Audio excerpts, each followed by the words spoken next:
All right, you primitive screwheads, listen up.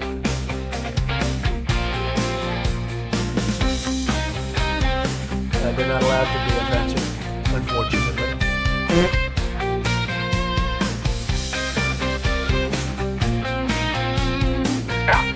You using the whole fist on?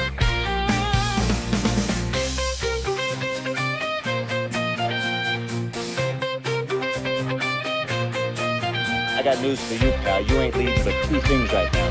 Jack and shit. Jack left town. Oh, hello there!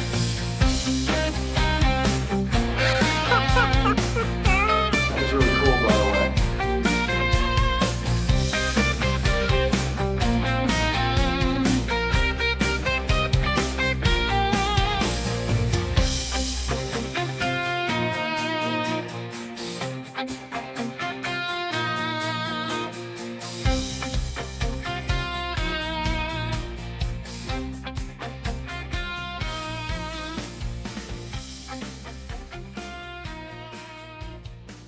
What? Stop it! I like wood. Deeper and longer. Maga. Wow.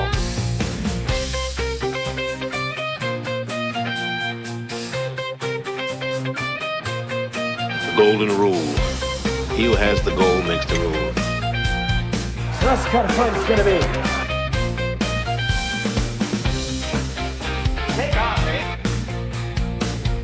We've got entirely too many troublemakers here. I'm your Huckleberry.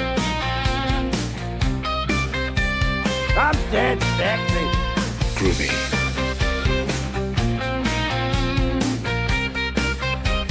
Listen, buddy, don't start off with your white dog shit again. Man, you are one pathetic loser. To be moron. To be Morocco. An imbecile. Like the dumbest motherfucker that ever.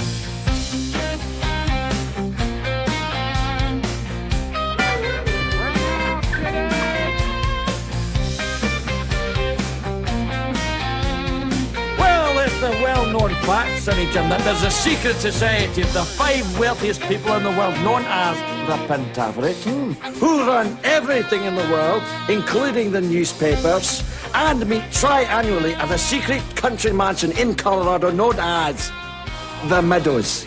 So who's in this Pentaveret? The Queen, the Vatican, the Gettys, the Rothschilds, and Colonel Sanders before he went tits up.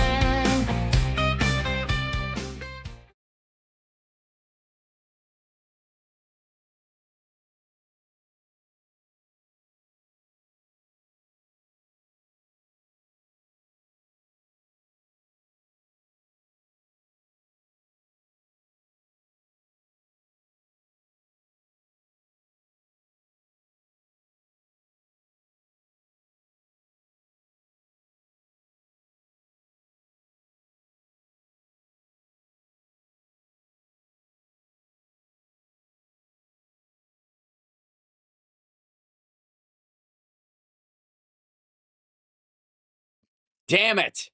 Hold on. That's why I was wrong. Hold on.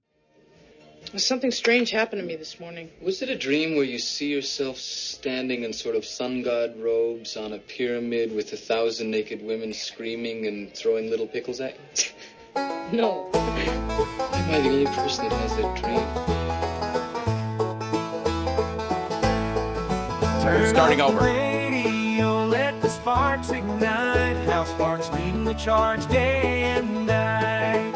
An oasis for truth in a world gone wild. It's the HalSparks radio program, Megaworldwide with wit. I gotta play this one. You are watching HalSparks Megaworldwide. There we go. Now I'll do the spaceship again. Glad you're along for the ride.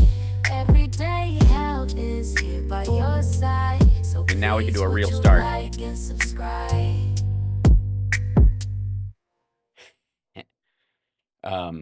And cue.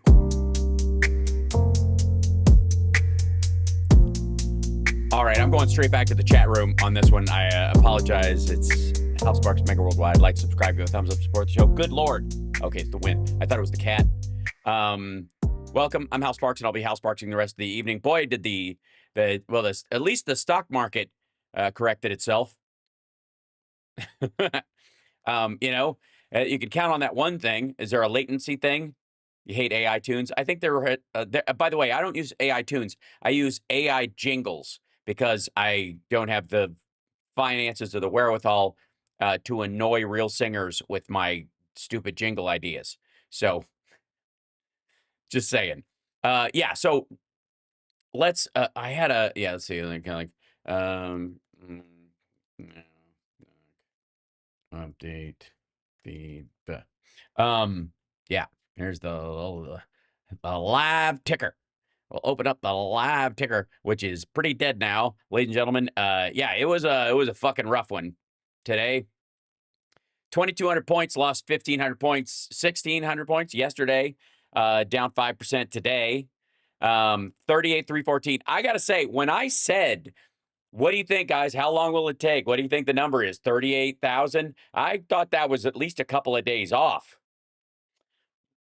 Now I'm thinking 36,000 is easily within range. And, after market trading through the weekend, futures will take a big chunk out of it. And then Monday, it'll be like a fucking ripcord. Because there is no rhyme or reason to any of it. So it's not like somebody's going to fucking figure out the whatever his formula is, which we showed earlier, which is bullshit. Literally, the formula they used, allegedly, they used AI. I won't even say, they used Grok. They fucking grokked it. That's why it's so fucked up. They grokked it up. I think that should become the new kind of insulting way for half-assing things. You grokked it, didn't you? Yeah. All right, you're fired, Tompkins. Clean out your desk. Actually, have someone else clean out your desk because you'll probably burn the place down. You grokked it up, you bastard. If you're on Instagram, say hi. Write something in the chat so I know you're there. And same thing with Substack. We're new in the neighborhood, and it really helps us to goose that algorithm. And if you're on the sacred, hallowed grounds of YouTube, where we desperately need you to be, where are you from? What do you do for a living? Give me a hello in the chat room and all that kind of stuff. And I'm still trying to do a show today with the weight of Trump golfing during the dignified transfers on my head. I brought this up during the campaign a few times, and that there were 92 dignified transfers during Trump's first term, and he went to 4 of them. MAGA. Yeah, maggots. Come here. I know there's a couple of trolly, maggoty Rumble. You, the one person on Rumble that's watching. Psst. Hey, maggot, explain to me how your anger at Joe Biden allegedly looking at his watch at one of the transfers when he went to all of them, and the fact that Trump ditched out after the 4th one because one of the parents was mean to him and he never went back. He didn't go to these. He was golfing during them. These 4 soldiers apparently bearing the brunt of his brutalized ego from 2017. Explain yourselves. Then you can explain how long it would take you to figure out Epstein's a pedophile. And then you can explain to me how you trust a guy's tariff plans when he managed to be the only fucking person in the world to bankrupt a casino. Multiple casinos. For real. Good Lord. So, hi, Biden went to the beach once, right. So, obviously, there's a lot to cover. Some of the most ridiculous parts are, and I'll show you this. Hold on. This is this. Yeah, I don't know why this is quality programming. Maybe if I reload the page, it'll come back up on its. Nope. Okay, never mind. Quality programming over at Tucker Carlson's media network. I find it ironic. I think somebody in the booth there hates him, so they put up his least favorite color. And this is Scott Bessent on Tucker Carlson's little gaggle or whatever the fuck, which, by the way, is getting shit numbers. I got to tell you, when I'm in your ballpark and I'm doing this out of, you know, a little like grandma ensuite mini office bedroom thing where you could put a twin bed that has a turlet, and you're in. Mr. Secretary, thank you. I think in Versailles. No, they're at the Capitol. Then I'm thinking, were they at the Treasury? Did you bring them into the Treasury? I think you got a lot of work to do. I will compliment them on one thing: actually having a table between two grown men sitting in chairs. I don't know what the fuck it is with Trump. I guess he just doesn't. Maybe he's just afraid people are just like under the table, just secretly giving him the finger. You know what I mean? Maybe that's it. I still don't get it, like every fucking time. So, Mr. Secretary, thank you very much for joining us. So we're at the Treasury Department. The President had you're welcome. Conference yesterday next door, in which he announced a whole new tariff regime, global. He'd been promising to do this, well, for 40 years, really.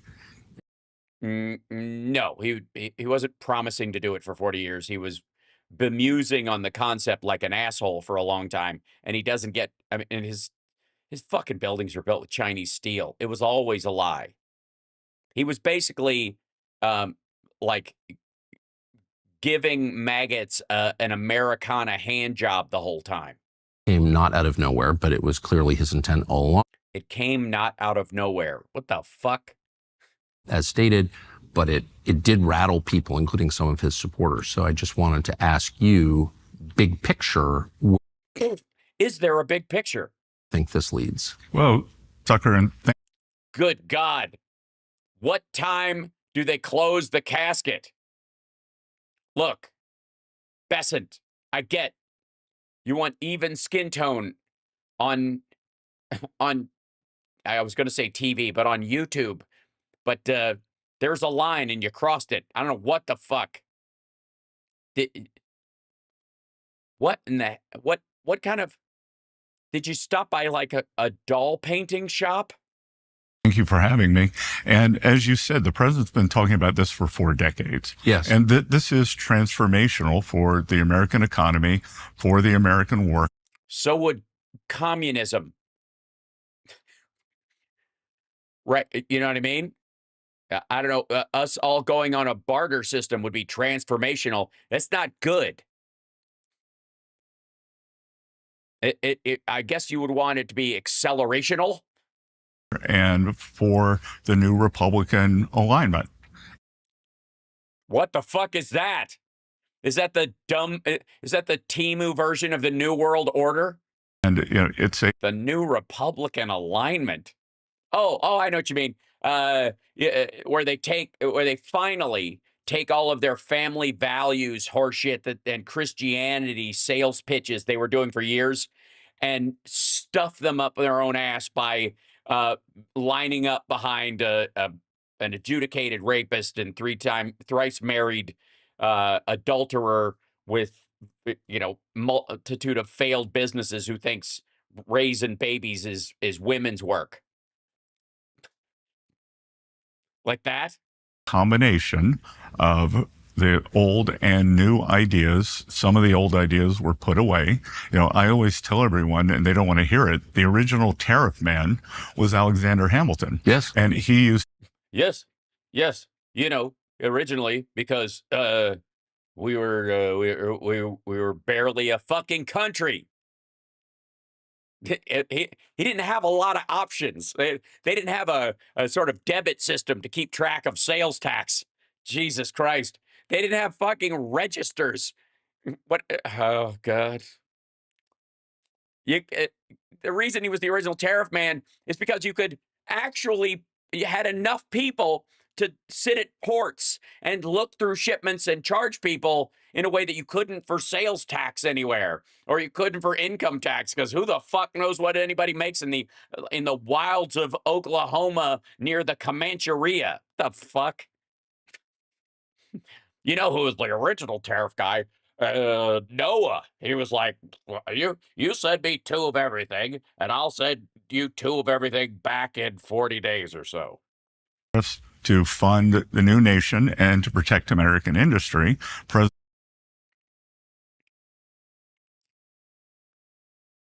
Because it was the only way they had available to them. It wasn't the best way.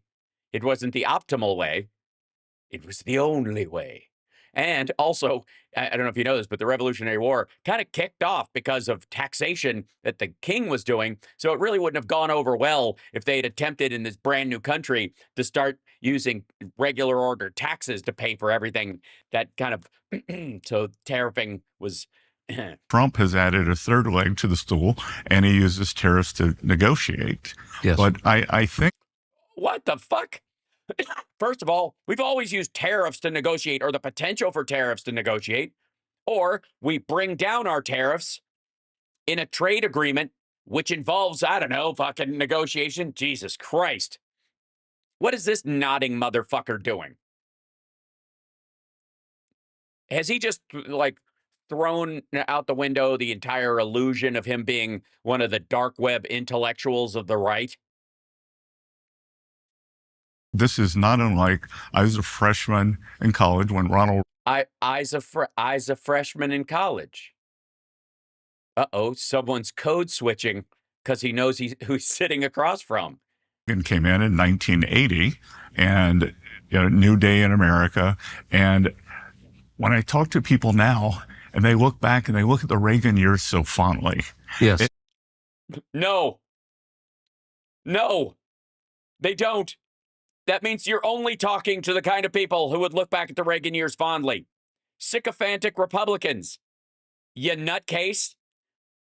He had a big dumb idea as soon as he came in too, and he nearly crashed the economy, and they just undid it. I remember what it was like, and it was choppy. And the president... Very choppy. Very choppy. President Reagan... I slow down all this technical mumbo jumbo. Stood the course. And look, this is not an invitation, but at one point in the early 80s, a farmer showed up with a shotgun at the Federal Reserve to kill Paul Volcker for raising rates. So, like I said, that's not an invitation for anybody for action. Of course not. Yes, I understand. Yeah, yes. I don't think you'd recommend that someone show up with a shotgun to kill you. First of all, fuck Paul Volcker and his nonsense.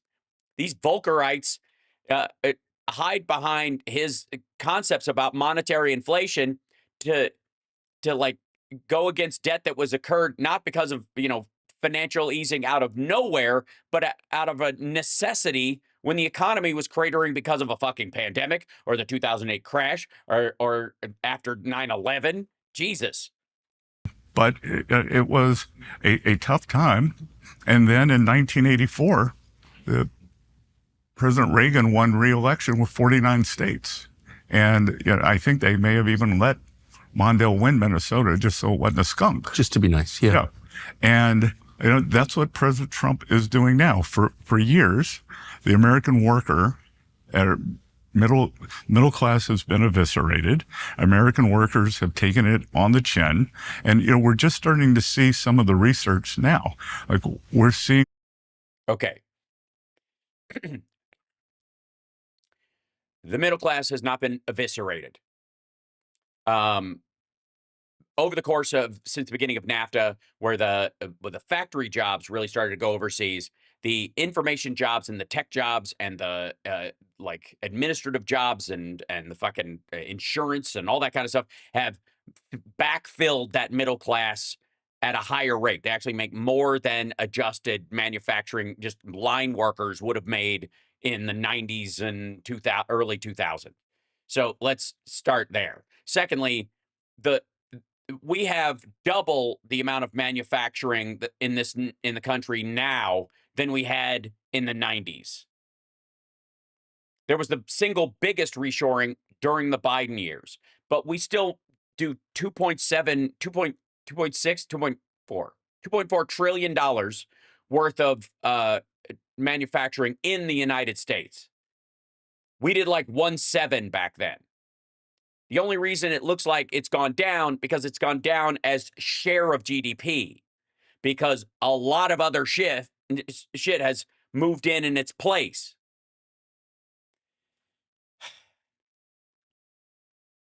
Research on what's called the China shock from 2004.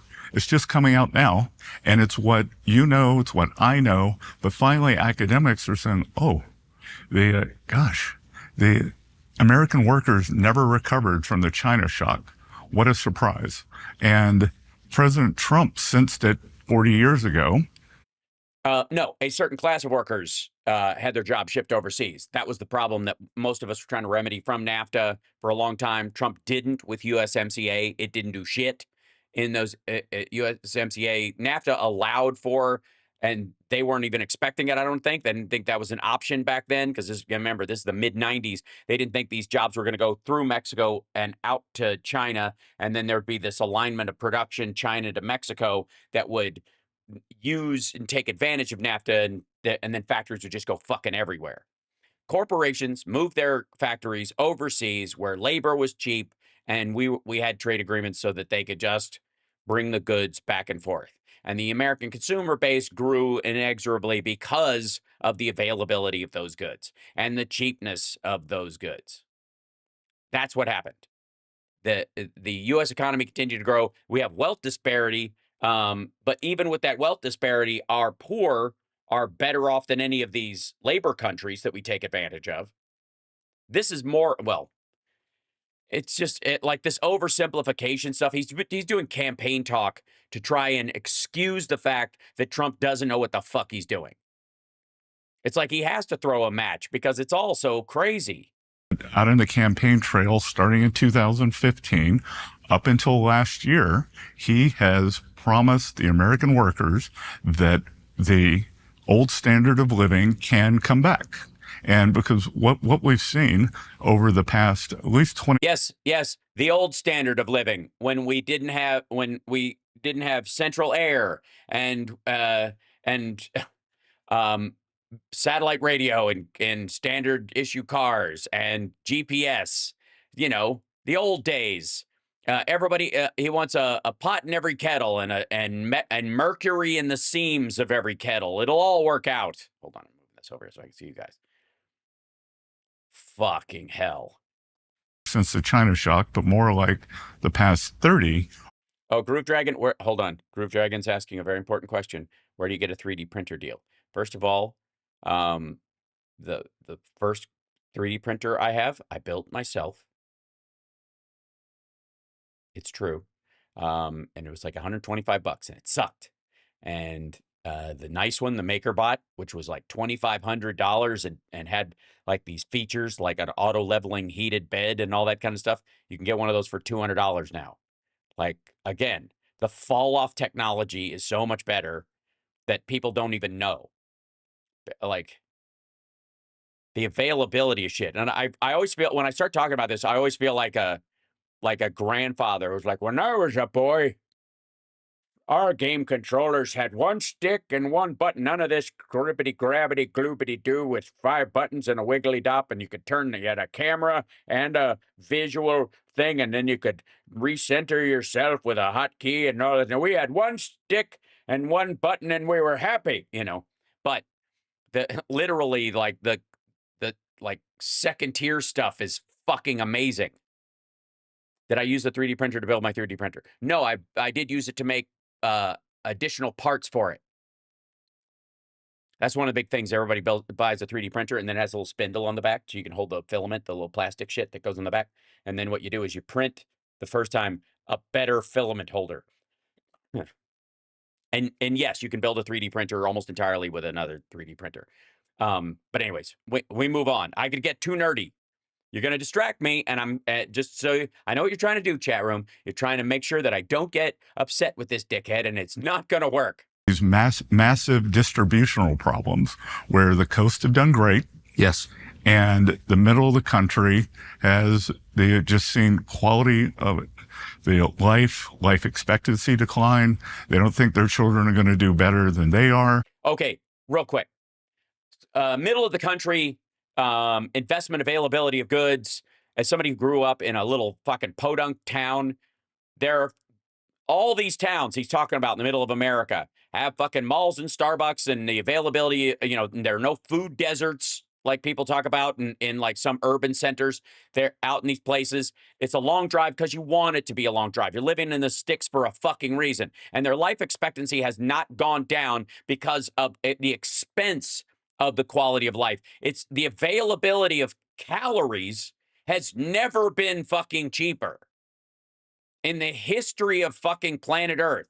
And a lot of the people in the Midwest are not dying because they starve to death. They are dying for the exact opposite reason.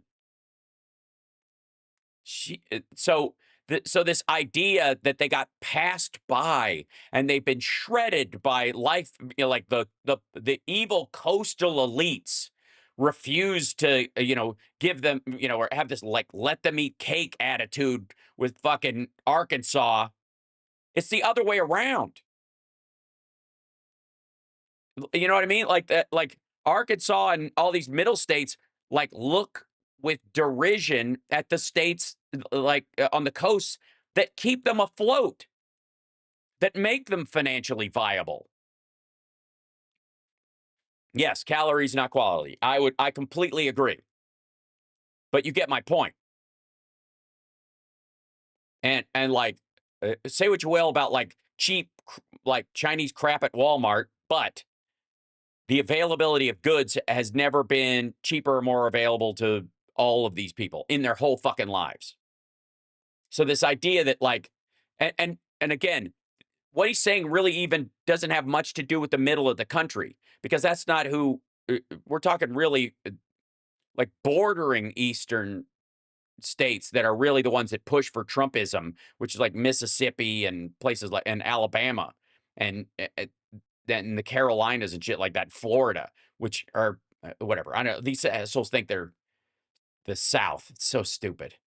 And a lot of people don't care. And President Trump cares. Fuck you.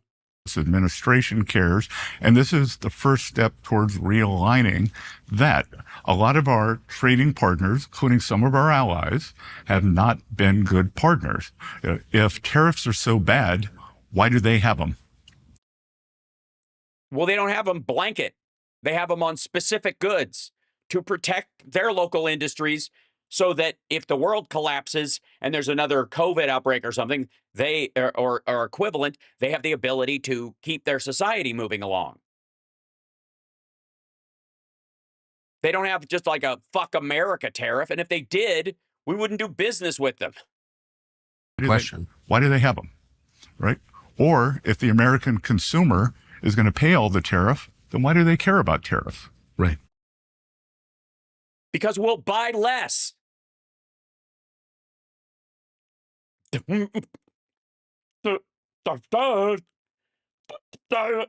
an excellent freeze frame for what we're watching here. Hello there. Like, for fuck's sake, that's why. If the price goes up, the biggest consumer base in the world will stop buying them. They'll buy fewer things, and that will impact their economy. That's why. If you like tariffs so much, why keep hitting yourself? Gee, what the fuck? And the idea that he was supposed to be the smart one. Fuck me. Because they're going to eat them. So, I think that this... No, they're not. ...is the beginning of a process. We're going to reindustrialize that... Why? Okay.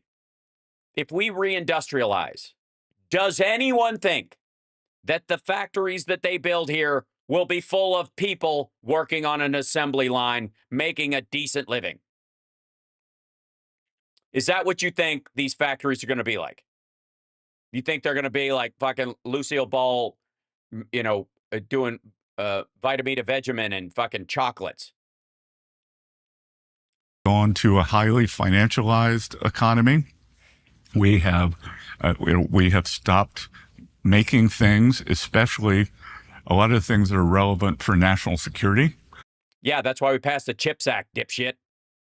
I think one of the few good outcomes from COVID was we had a beta test for what maybe a kinetic war with a large adversary could look like. Oh, I think that's what I was thinking. I was like, what silver lining? What silver lining could there possibly be to COVID? Well, it's kind of a good beta test for what it would be like to have an all-out kinetic war with a giant superpower. That's exactly what I thought. Instead of maybe there isn't a silver lining. We just can have a post-mortem and see what we fucked up and what we did right and what we could do better. And it turned out that these highly efficient supply chains were not strategically secure. So that we don't make our own medicines, that we don't make our own semiconductors. All Biden, all Biden. We don't make our own ships anymore. We do make our own ships. We just don't make as many as the Chinese because we expect ours to be floating for more than 10 years. So I think if I were to say, like, was there any good outcome from COVID? It was. Jesus. Why? Woke the world up to these supply chain problems. So economic security is national security. President Trump and I have talked about that a lot. So this is a national security issue that. So it is a trade war. Fine. Seeing here, but it's also an economic security issue, and it's to. I don't want to.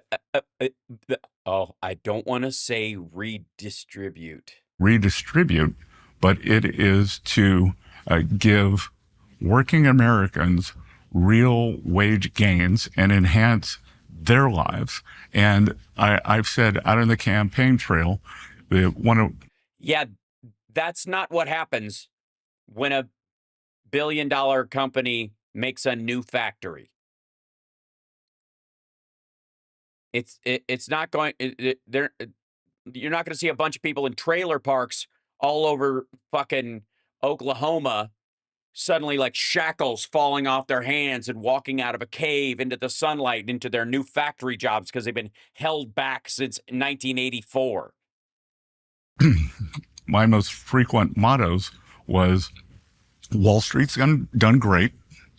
It can continue doing well, but it's Main Street's turn. It's Main Street's turn. Look, I understand your flippant little turn of phrase. But it sounds a lot like this is going to hurt me more than it hurts you. And that's what we saw yesterday. No, it isn't. It's Main Street's turn.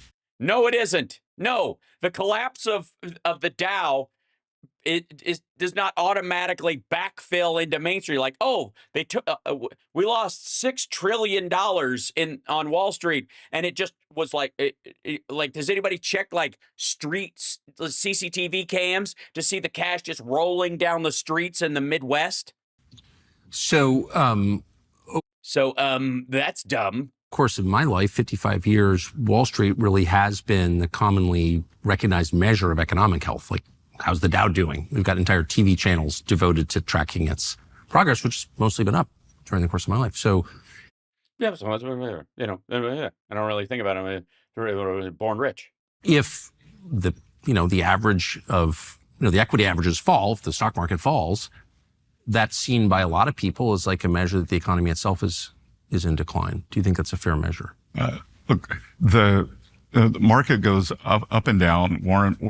Yeah, shit happens. Buffett has a saying, in the short run, the market. In the short run, market's a voting machine, and in the long run, it's a weights and measures. It's a voting machine. In the long run, it's a weighing machine. And in the long run, it's going to weigh, do we have good policies? Yes. And, right. And welcome to Trust Me, Bro. In my former business, I commented on market structure, market ups and downs a lot. I'm trying not to do that. Yes. But for everyone who thinks that these market declines are all based on the president's economic policies, I can tell you that this market decline started with the Chinese AI announcement of DeepSeek. Right. So No, not right. Wait a fucking second. No, not right. You asshole. Holy shit. Hold on. Holy shit. Dow Jones Index today. Let's go back to this. Yeah. So here's this is, where'd it go? Right here. This is when it opened at 41,735. This was on, and he's talking about up here. He's talking, here's, by the way, it went 1129. It went up on this idea that Trump was bullshitting about the tariffs, and then he kept talking about it, and it went down, and then they forgot about it, and then it came back up, and it went to 44,882. And they said this is where DeepSeek got introduced, and oh dear, it started to fall. And this is 2/21/2025. Hold on one second.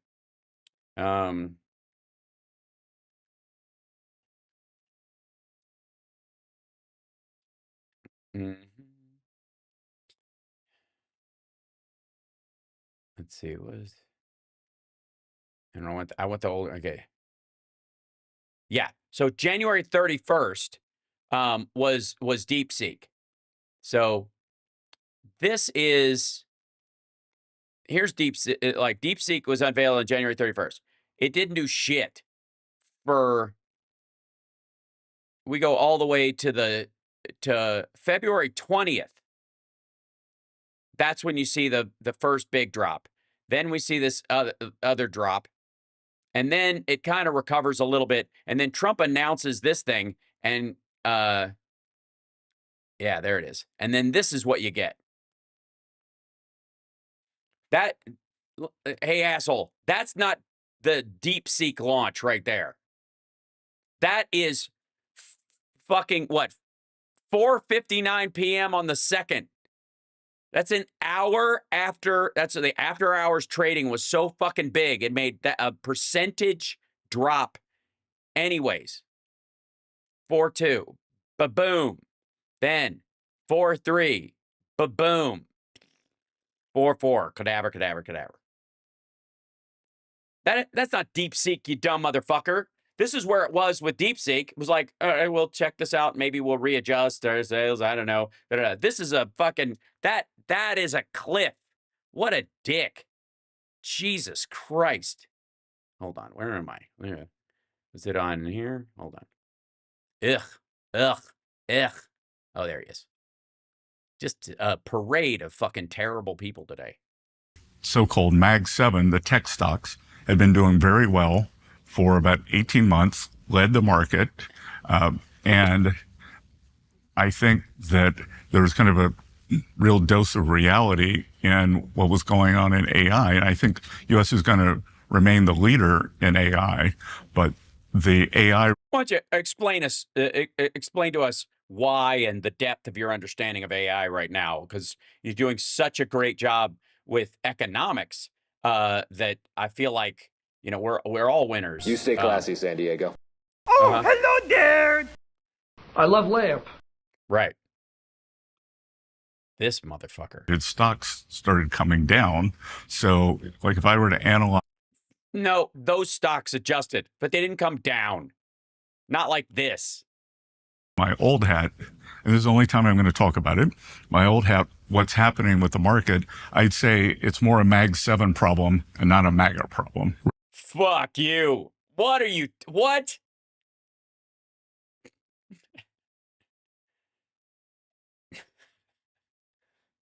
Come on. Look, there's trying too hard, and there's this.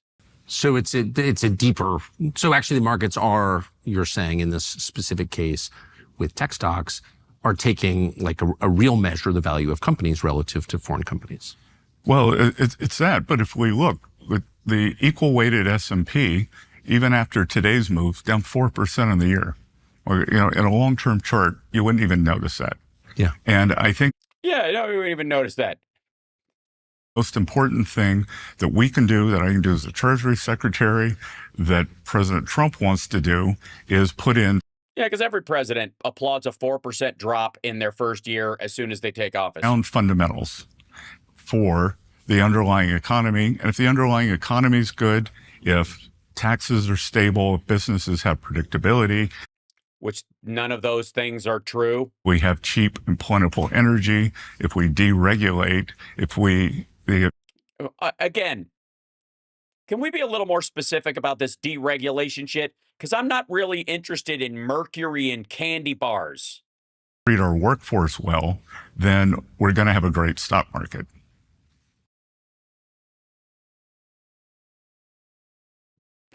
Why?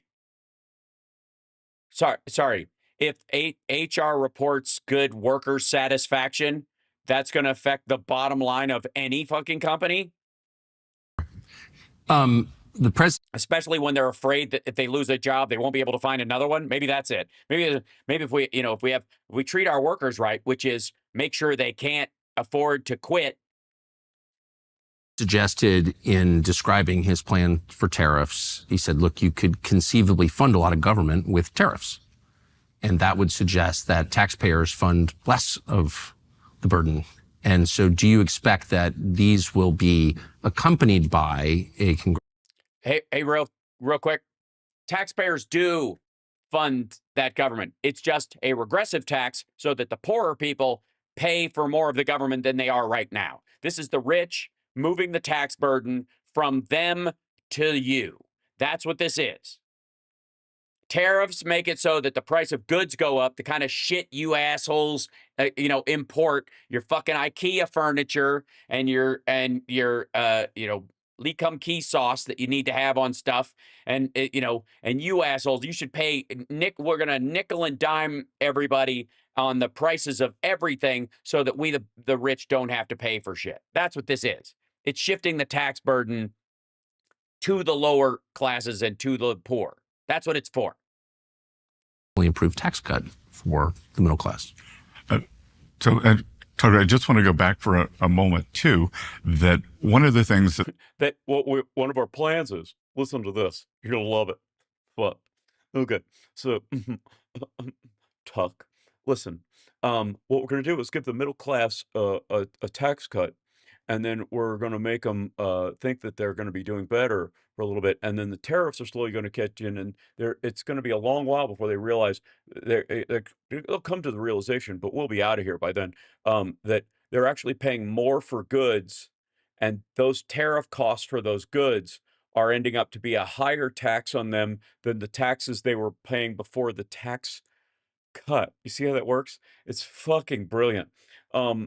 We sit around sometimes and just oil ourselves up and discuss this in a baby pool in the middle of the Situation Room, and it's just glorious.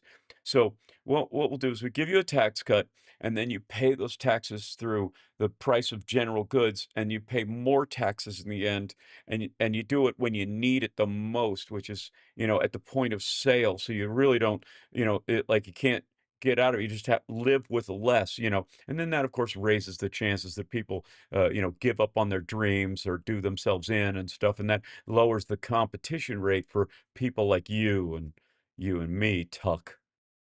Tariffs are doing is we are pushing back against other economic systems. So the Chinese have a very different economic system. Yes, it's called communism.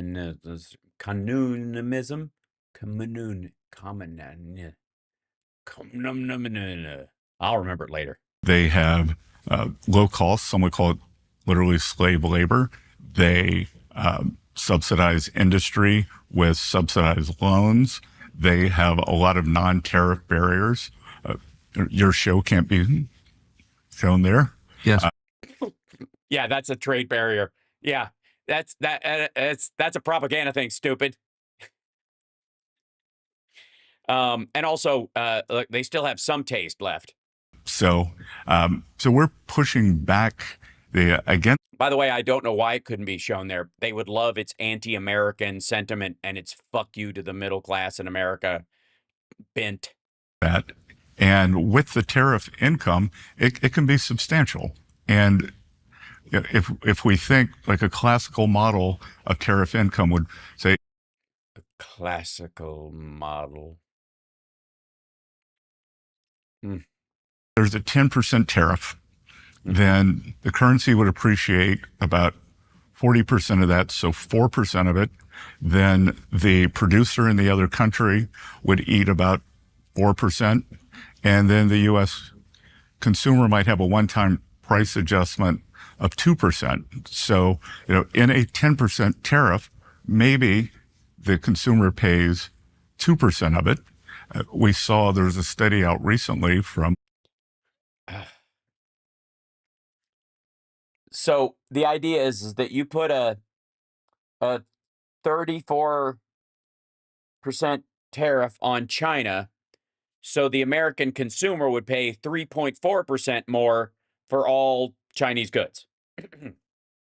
Hard money. Best case scenario.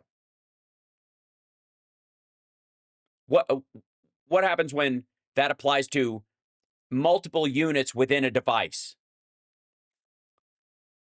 What does that add to that's another sales tax on top of the consumer absorbs another. Hey, let me just flatten it out. What if this asshole came out and said, we're going to fund the government with a 3.4% sales tax on everything from, that comes in from China on you. You buy anything that was made in China, there's an extra 3.4% sales tax on top of that. How do you think that would go over? Because that's what he's saying. I'm going easy on him. I was doing the half. I'm being kind. Yeah, 6% using his math. Absolutely. So close to 7, 6, 6, 8. But let's cut it in half. I was doing the stupid cut in half part. So imagine if Trump came out and said, we're just going to put a tax on all consumer goods of 5% to pay for the government. How do you think that would go over?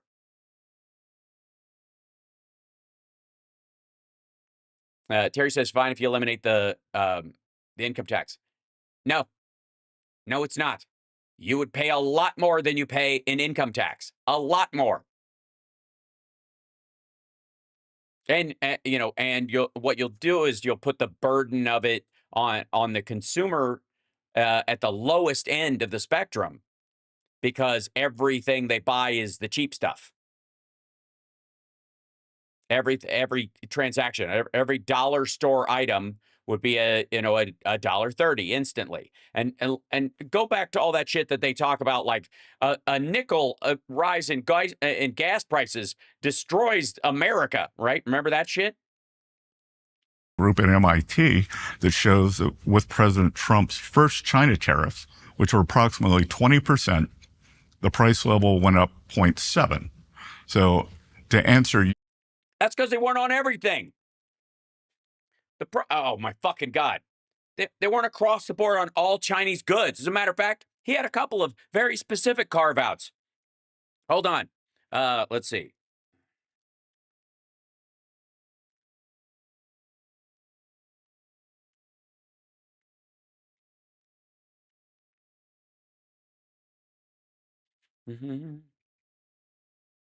Yeah. You know how I know? Motherfucker. You know how I know that it wasn't an across-the-board tariff?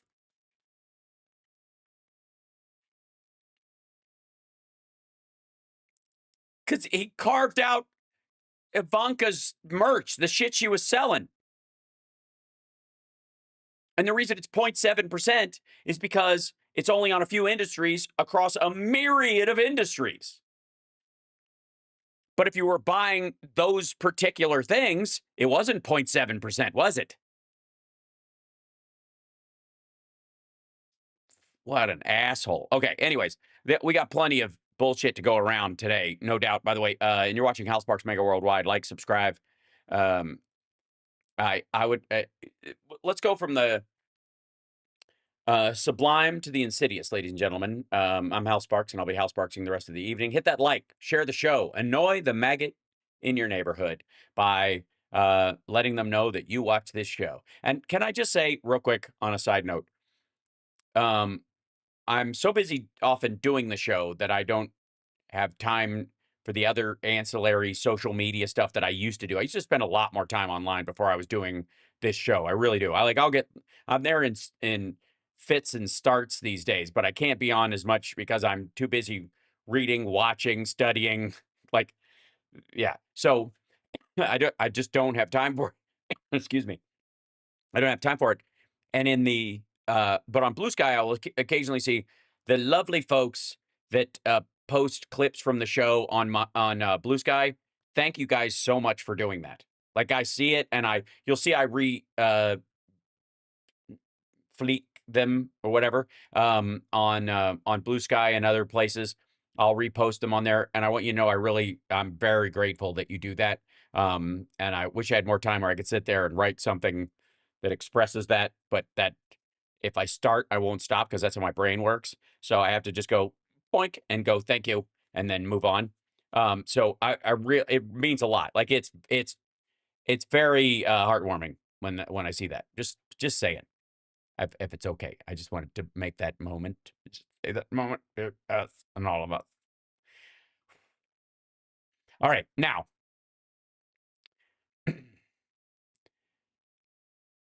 Chill, okay? Let's just start there. Chill, okay? Why don't you guys chill about all the tariff? Guys, everybody needs just chill about the tariffs, about what everyone, fuck me, I didn't even read this. Everyone needs to chill about what Trump tariffs will mean for a few months with Mike Solana. Huh?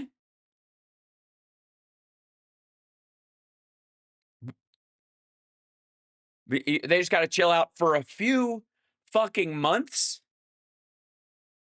Well, I'm sorry. I shouldn't interrupt a woman. I am a Democrat, after all, and we have to cede ground to the fairer sex because they've been so maligned over the years. And I, as a straight white male, how dare I step between her and her lived experience?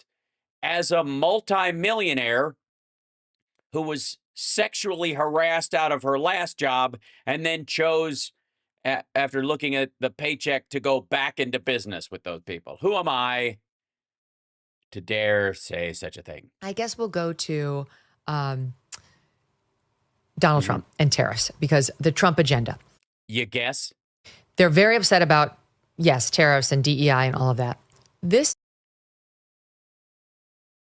Sorry, they? Who's they? I guess that's us, libs, are upset about tariffs and DEI and all that fake stuff. The jab.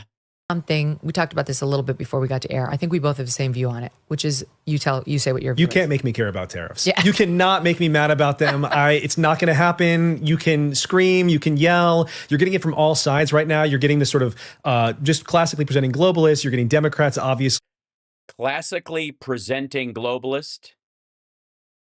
That's Jew, right? Jews. Okay, so he's flagging Jews right out of the gate. I don't know. Founder of Pirate Wires. The fuck is Pirate Wires? To discuss the ongoing debate over the tariffs or whatever. Let's find out. Pirate Wires.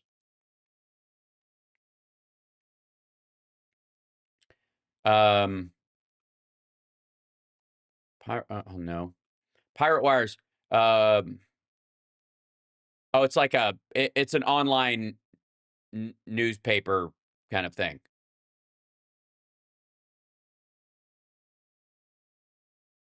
Yeah, it's not. I thought for a second it made stuff. No, it's just a magazine. I was like, Pirate Wires sounds like a tech industry bro who makes stuff. It's just this. It's just a right wing, like blather post. You know, it's like Daily Wire, but I'm on the edge. It's Edgelord Daily Wire. You're getting more libertarian-leaning Republicans who wanted sort of anti-woke stuff, but not this. And they're all just incentivized to gin up as much hysteria as possible, but it has been... Sorry, why are they...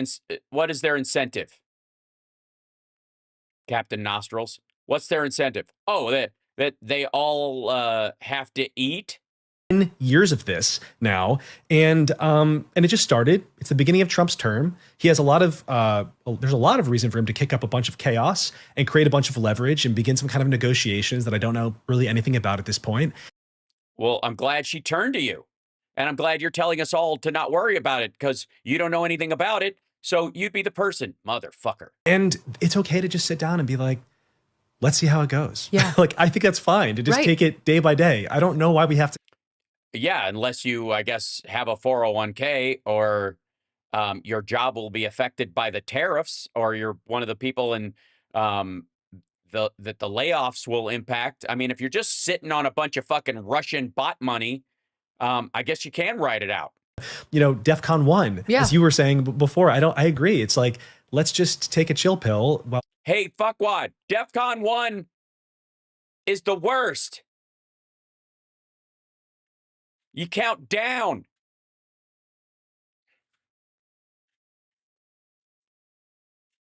You go from 3 to 2 and 2 to 1.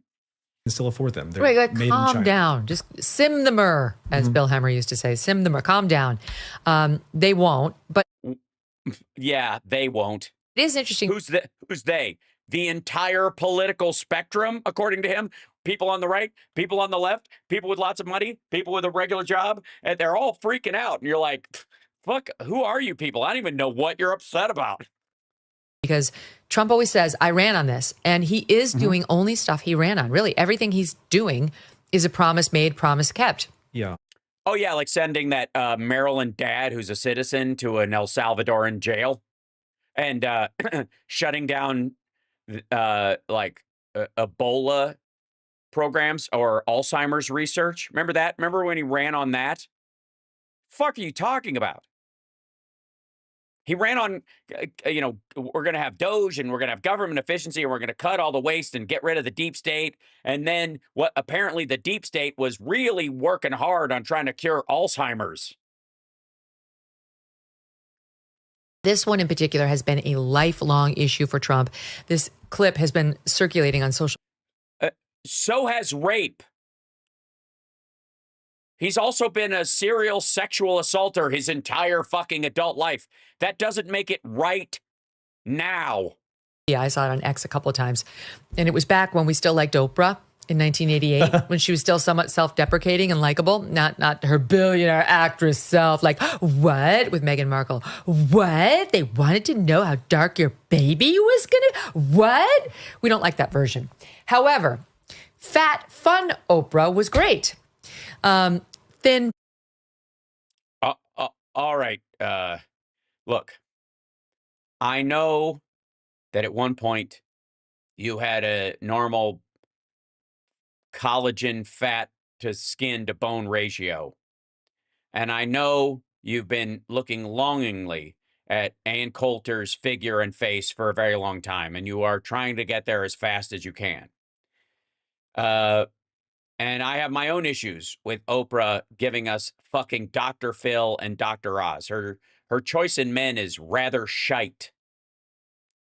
But that will not stop me from saying fuck you. Too rich to relate to Oprah is not great. So Oprah had Trump on in 1988 when he was, by my math, 41 years old. Wow. And listen to this exchange.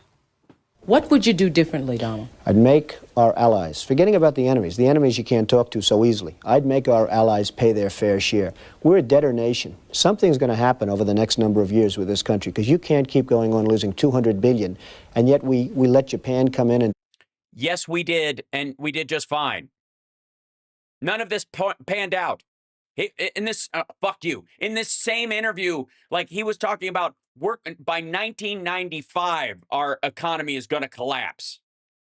And not only did it not collapse, it grew exorbitantly past the 90s and was able to withstand 9/11, 2008, and fucking COVID without this dumbass coming in and trying to throw a wrecking ball. It's like he's doing this just so he can say, see, I told you it was going to collapse. Like, motherfucker, you're the one doing it. everything right into our markets and everything. It's not free trade.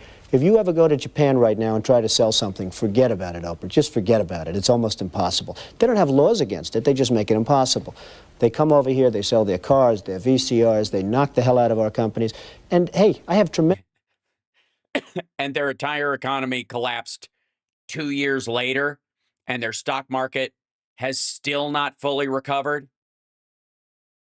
respect for the Japanese people. I mean, you can respect somebody that's beating the hell out of you, but they are beating the hell out of this country.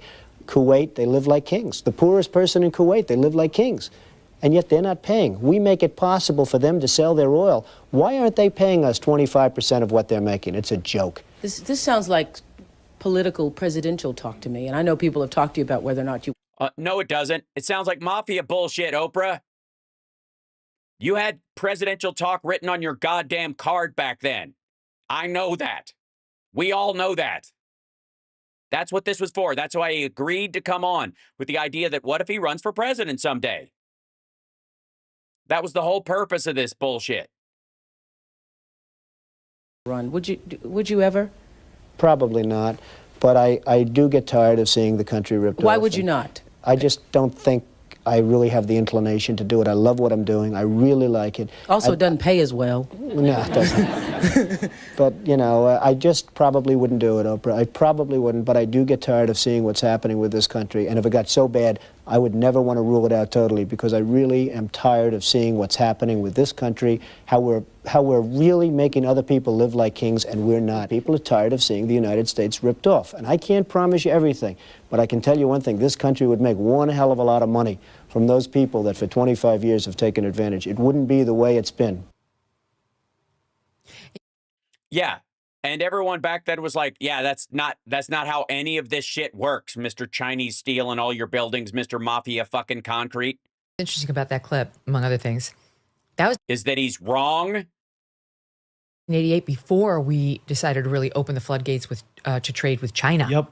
And then, of course, by the time he ran in 15, all he was talking about was China. Yeah. Well, he was right. That was one of the, in Silicon Valley, around in 2015, 2016, that was the one thing at that time that you were allowed to talk about. Because you remember, like, Peter was run out of town. You could not talk about Trump at that time, but you could talk about China. Everybody was already keyed into China. And that was one where it was this thing that you would hear, you know, I don't agree with them on everything, but China, which was very interesting at that time. He was super, super early to it. And I was just thinking while we were watching that clip. No, everybody was saying it. They were just, again, they wanted the tax breaks. So they found the other, because the Democrats were equally hawkish about China in policy. They just didn't shit talk the people. Right. That was just before the China stuff happened. China just retaliated. It was also just before Japan collapsed economically. And he was telling everybody, they're eating our lunch. We'll never be able to recover. They're going to steal all our industry. They're flooding our market with all their shit. Said they were going to retaliate. Yeah, they said, but as of coming to air, they hadn't announced what exactly they're doing. I saw a bunch of... Yeah, so she's still holding out hope, coming to air, that that China, yeah, they're just fucking... But the one that stood out the most was they're going after rare earth metals, or they're saying they're going to. What's interesting about that is a strategy that they've been on for decades, okay? So they're subsidizing their mining facilities and, more importantly, their processing facilities, while we have been regulating our processing facilities. Our EPA makes it almost impossible to process things over here. People think that rare earth metals means they're like super rare. They're all over. We have them in Texas, in California, in Alaska. We just found a huge store of them in Maine. We can't process them. And this trade... We can process them. Actually, like ignore all of the other tariffs. There's one thing with China.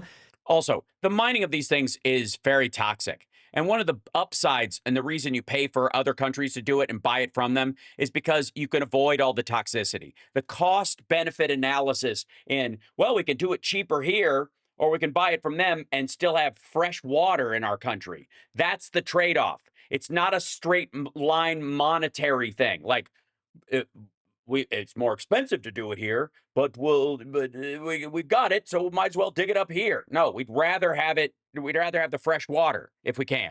That's where this comes from. It really does matter because now it's being used as a weapon against us because we allowed them to subsidize their industries and because we didn't tariff in response, because we regulated our own out, they can now hurt us in this way. So yeah, I think on this stuff, he's correct. Yeah.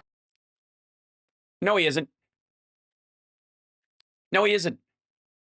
What? This isn't about fucking rare earth minerals coming out of China, you fucking dick.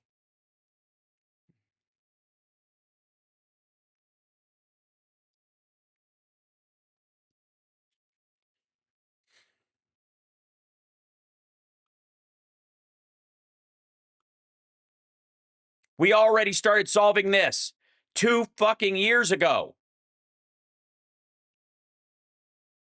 Mountain Pass, California. That's that place that I drive past when I go back and forth to LA from Vegas and to yeah, I drive by this thing all the fucking time. This is part 4 of a 4-5 series. I got it. Mount Pascal. From the smartphone in your pocket to magnets powering a growing number of electronic vehicles on the road, rare earth elements are foundational components for some of the most commonly used technology. But over the last 3 decades, Beijing, blah, blah, blah. Let's see. 2 different rare earth minerals. Okay, there are several reasons why it's been difficult to sustain this kind of operation in the United States. However, on a top of a mountain in the Mojave Desert in the United States' largest rare earth mine, MP Materials is trying to reverse that trend with the scale and capability of their facilities. MP Materials is trying to become a magnet champion in the Western Hemisphere, said Matt Slaughter. What we're trying to do is build a full magnetic supply chain, and we want to be able to make all the necessary materials and recycle the necessary materials to have the magnetic supply chain. That's from these. Okay, so we're months away from producing refined products. It's really exciting. The second stage of production starts with the process of drying, roasting, leaching, and purifying the mixture of rare earth concentrate explained. Then the rare earths are fed into one of several towering tanks located in a building longer than an American football field. In these vats, a solvent extraction process separates the mixture into individual rare earth oxides. Although it's just one refinement facility competing against multiple in China, its opening markets marks a crucial step in the United States' effort to address its vulnerable rare earth supply chain. In 2020, the Department of Defense invested $10 million into the $200 million project, according to Pentagon press release. MP Materials will focus on refining a compound of neodymium, I'm going to go with that, and praseodymium. Yeah, sure. It's pronounced. I love lamp. Yeah. So light rare earths, heavy rare earths, blah blah blah blah blah. Okay. The other thing is, let's go back to here. And this, and you go to boink. This is, here you go. Biden-Harris administration takes further action to strengthen and secure critical mineral supply chains. This is all happening now. 120 billion investments in battery and critical mineral supply chains. Battery materials processing and manufacturing, over 3 billion plus across 25 projects through the bipartisan infrastructure law. To extract, process, and recycle critical minerals and materials and manufacture key battery components, as well as support next-generation battery manufacturing combined with first round of battery material processing. There you go. So this announcement supports a whole-of-government effort to build an end-to-end domestic supply chain for electric vehicle and grid storage batteries, supporting responsible domestic mining. Department of Energy office issued a $2.26 billion conditional commitment for lithium processing for the fully permitted Thacker Pass lithium mine in Nevada, which will produce enough lithium to power more than 800,000 EVs annually when operational. By the time it's about halfway there, we won't be using lithium anymore, so it'll meet its goal earlier. Department of Energy Loan Programs Office issued $700 million to Rhyolite Ridge for lithium processing to produce enough lithium there. Department of Defense awarded Albemarle $90 million through the Defense Production Act to support the restart of the Kings Mountain lithium mine in North Carolina. Like, these are all, this is the mine to magnet supply chain for rare earth. They talk MP Materials, which is the one in the past. They got $45 million for the extraction and for processing, $288 million to Linus USA to establish commercial scale rare earth oxide production. Down the supply chain, the Department of Defense has invested more than $94 million in EVAC magnets. There's a facility in South Carolina, as well as metals that allow EVAC metal alloys. EVAC also disclosed that it was allocated $112 million through the Inflation Reduction Act 48C tax credit to support its manufacturing facility. This has all been going on. This is, we know this. This isn't a fucking, we didn't go, oh shit, the Chinese are here, and then just all fucking run out of the room and try to make up, pretend we done our homework. And by the way, do you think this asshole knows this or Getting this in, cares? China has responded. China's finance ministry said it will match his plan for 34% tariffs on goods from China with its own 34% tariff on imports from the United States. I mean, literally, like, we almost send them nothing. That's like, okay, but Trump's not wrong. We import from China so much more than they import from us. They're like, Right. That's why we have a trade imbalance. And it's not because that market, it's because we have more money to buy shit. Even as big as their market is, we have more money. screw you. We don't want to depend on you at all. Here's the second thing. Separately, China's Ministry of Commerce said it was adding 11 American companies to its list of unreliable entities, essentially barring them from doing business in China. I'm enjoying her lavender rubber phone cover straight from the iPhone store. It's nice to know that she's a basic biatch. Chinese companies. I mean, isn't this good? I anchored a presidential debate at which we were pressing every single candidate up there about whether their companies had done business with China, why they did business with China. Because if you do business with a Chinese company, you're doing business with a CCP. Xi Jinping. Yes, you have to. That's how it works. That's why when we talk about TikTok and we're like, this is a Chinese company, you're run by the CCP. That's how it works when you are doing business in a communist country. And it just, you know what it reminds me? Like, right. All the other tariffs aside, again, and I think... Wait, does anybody know what Trump just did with TikTok? Yeah, if you're supportive of TikTok, you're doing business with the Chinese government. Okay, let's see. What did he do? He extended...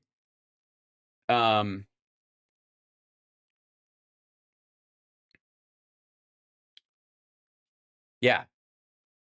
Trump extends TikTok deadline for the second time. I like TikTok. TikTok. We gotta give them TikTok. TikTok paddywhack. What an asshole. Almost do have to decouple them because we're just in the beginning of the negotiations there. But on China, for them to be like, we're retaliating in this unprecedented active trade war. Yeah. Do you know how many tech companies are banned in China? It's like Google, YouTube, Wikipedia, Twitter, Facebook, Whoa. The whole industry. No, right. No. They are banned based on content, not the companies setting up shop there, because those companies won't set up shop there because they'll have their shit stolen.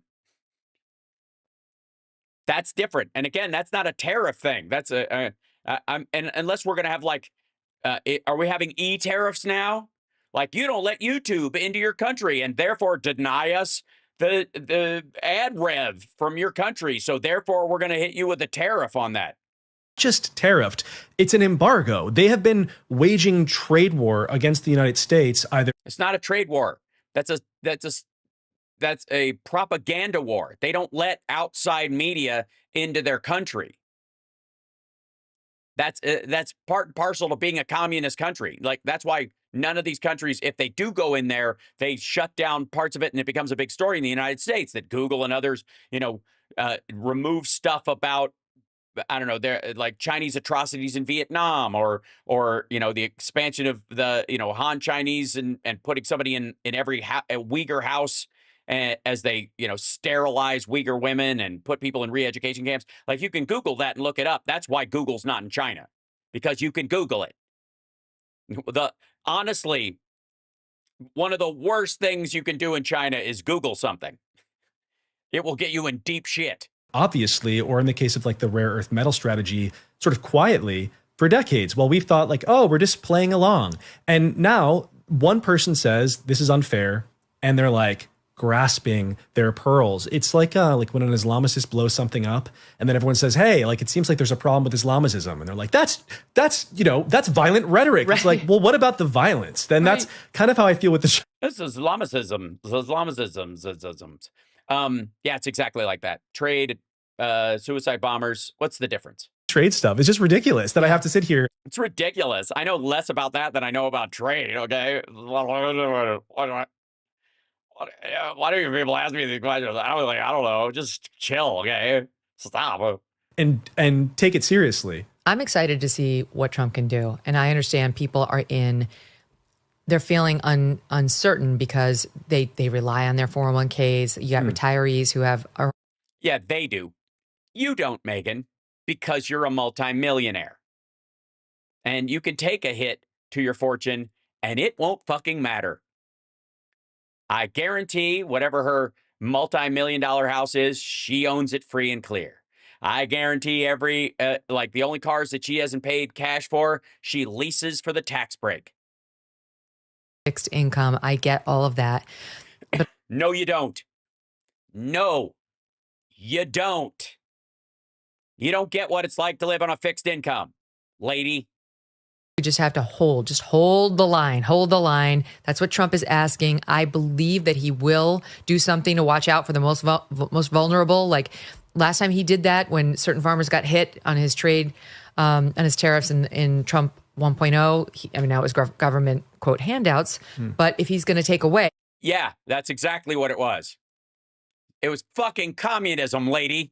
Also,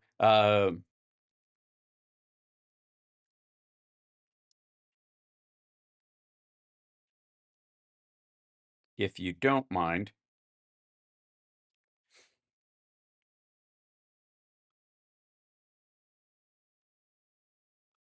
Yeah, he did a lot to help the farmers.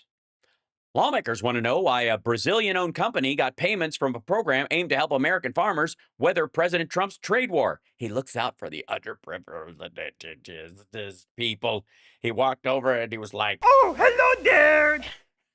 The Trump administration confident that the Chinese government will follow through on its agreement to buy more American agricultural. Narrator. It turns out they wouldn't. Which President Trump created to ease the economic hardship on rural America, which constitutes a large portion of his political base, was meant to be a financial lifeline for struggling farmers, has been widely derided by critics as a corporate bailout for big agricultural companies who and those who live in metropolitan areas but own farms in rural America. By the way, Bill Gates owns a lot of farmland, and they bitched about that to no end during Trump's term and during Biden's term. And remember, like, oh my God, Bill Gates is buying up America's farmland. He got bailout funds. He got yeah, those funds went to Bill Gates.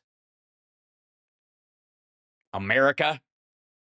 The program has also been attacked for providing financial support to American subsidies to American subsidiaries of foreign agricultural companies that operate in the United States. For months, a bipartisan group, there it is. A bipartisan group of lawmakers has been pressing the Trump administration to explain payments to a Brazilian-owned company with a troubled past. About $67 million in bailout funds was given to JBS USA. We covered this at the time. The subsidiary of JBS SA, a Brazilian company that's the world's biggest meat processing firm. Lawmakers have argued that a company with foreign-held ownership should be getting more scrutiny, particularly one that encountered legal troubles 3 years ago. In 2017, two of JBSSA's former top executives, brothers Wesley and Josely Batista, pleaded guilty to corruption charges in Brazil. You want some American bailout money? Megyn Kelly says to everybody who thinks you shouldn't, that you should just chill. Just chill. He's going to work it out. Going to have to be in a position to replenish just to get us through the hard period if it gets that bad. If not into government handouts, but my point is, like, if we're going to actively hurt our own farmers, they may need help just to get them through the bridge. Whatever, we'll see where it goes. Yeah, what if it's not farmers? What if it's like every elderly person in the country? I believe he's not just going to let Americans suffer. The whole point of doing this is to make Americans prosper. Right. No, it's so that his buddies who missed out on the COVID pandemic collapse and didn't buy in at the time can get another bite at the apple. They're sitting on cash for a reason. They knew he was going to do this. They sit out, they wait for the market to go down, and then he slowly or at some point removes his tariffs. And the idea is that somehow at some point the market will recover and they can make trillions of dollars. Reshore manufacturing is what he says. I think there's like, are we doing trade deals or are we reshoring American manufacturing? I don't know that they're not antithetical, but like, I don't know that they're the same strategy. I'm willing to just sort of wait though. And then on the, let me guess, you're not, you don't work in manufacturing. Let me guess, you're willing to wait because for a living, you write stories about this stuff and your job is to fillet the president. You just mentioned something, you're not into government handouts. I agree, but this is the complicated. But the puzzle is that China really is. And so if you're competing on a global stage, you know, and you have China massively subsidizing industry and blocking American industry from competing, what? Yes, the only way you can have free market capitalism when you're fighting against communism with a veneer of free market capitalism over top of it is to become more communist. Just say it. You do. Like, it's not a fair, it's not like, oh, be a capitalist. Europe is doing the same. Europe, massive fines on American companies. Like, that's not a capitalist system. So what is the... Yeah, it is. If you want to start a company in any of those countries, you need capital to do it, either your own or borrowed or invested from someone else. What the country does to protect the internal structure of its economics has nothing to do with the internal economic structure itself. You can be free market, fair market, or zero trade and still have a capitalist system inside your country. It is not capitalism's job in any way to interact with other markets just because, you know, it's like saying, well, you're single now, so you have to fuck everybody, right? That's what he's saying. That's, you know, now that you're divorced, it's you have a responsibility to fuck everyone. Because, I mean, are you really free of your relationship if you're not, you know, fucking everybody all at once? Correct way to navigate if your competitor is massively subsidized by one of the wealthiest countries in the world. And it's like, I don't think the protectionism stuff is so crazy when that's the terrain. It's just like, I think it's a different set of rules. Well, we have a big, beautiful body of people from whom to buy and sell goods right here in the United States. Yes. So, I mean, that's one of his goals. He's not cutting off all trade. He doesn't want to cut off all trade with all foreign countries. No, he told you that? He doesn't want to cut off all trade. He just wants to raise the cost of those goods for the average consumer. He's playing some hardball. And I heard an assessment on this morning's The Daily from their European correspondent suggesting, look, it may actually end with Europe before it even begins. They'll come to Trump. They'll strike a deal. The Europeans are feckless and have no power and no backbone. I'm sorry, but it's true.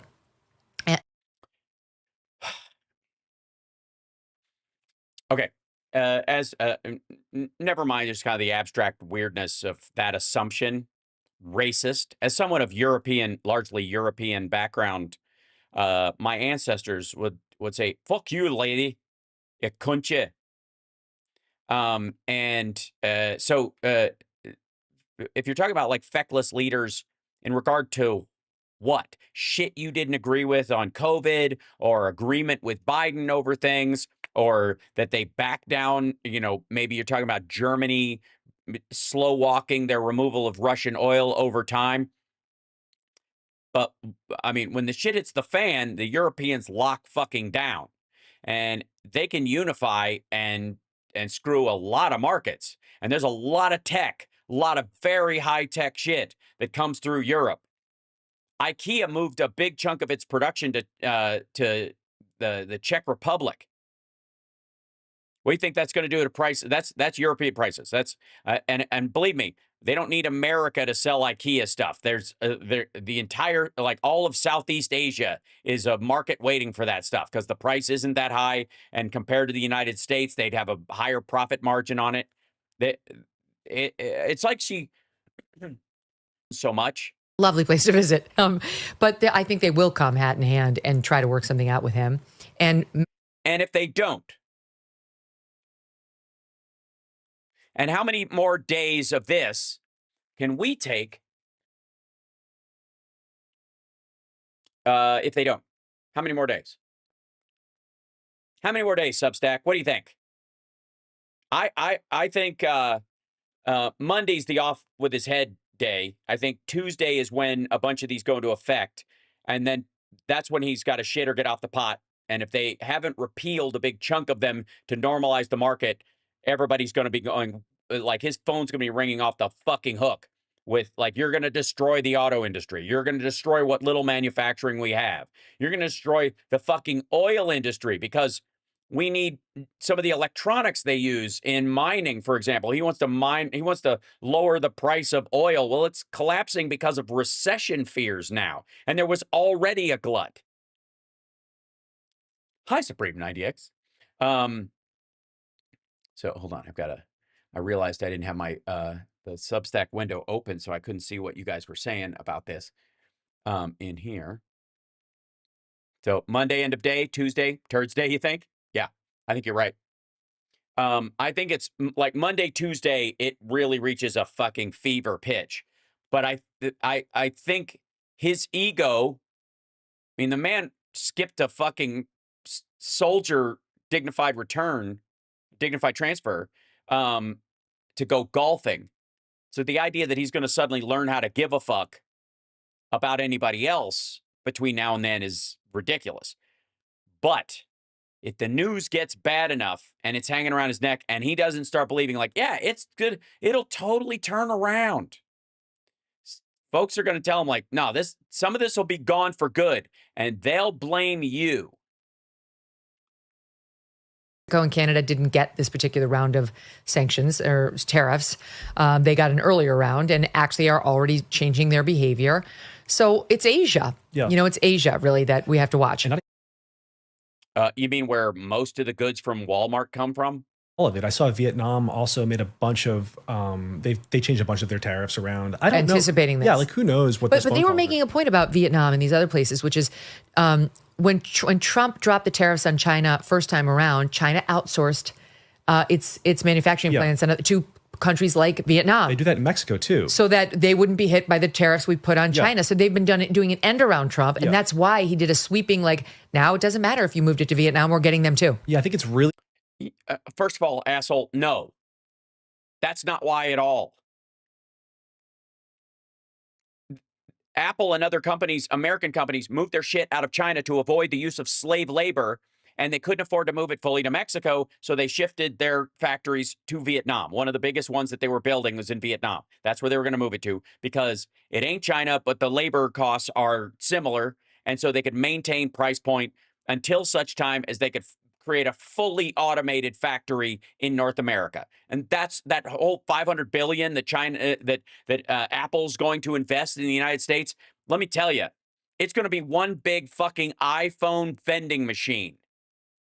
They are doing everything they can using automation and AI to eliminate people at all from the assembly of their devices.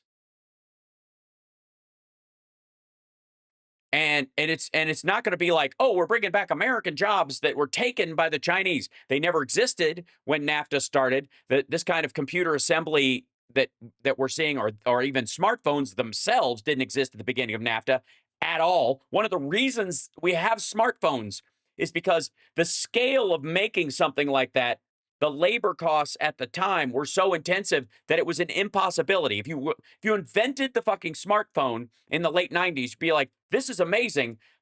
But if we make 100,000 of them would bankrupt the fucking country, and there's not a network strong enough for the data we need.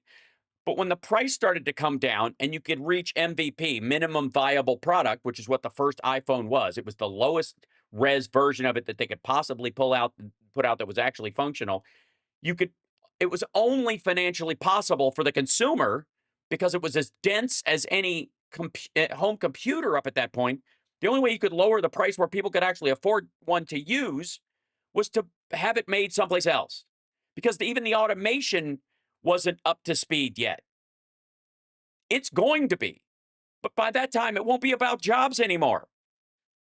There's going to be a giant fucking glowing, humming plant on the edge of town that I don't know, maybe they pay energy for the city plus an extra fee to have their facility there to get the energy, because your little town doesn't require all the energy that its plant produces. So your whole town stays this small so that the plant can be there. And then the plant pays the people of the city a fee for being there. That's basically their salary to live on. The phones are close to free, so the cost goes down to next to nothing. And the only way you make money is, I don't know, fucking whittling. It's the Etsy economy, ladies and gentlemen. Get ready. In Mexico, because we have especially great trade deals with Mexico, and so that, yeah, it's like that. I think, listen, we have especially great trade deals with Mexico. What do you mean, the USMCA? Holy fuck, this guy knows less about this shit than he thinks he does. And according to him, he knows nothing.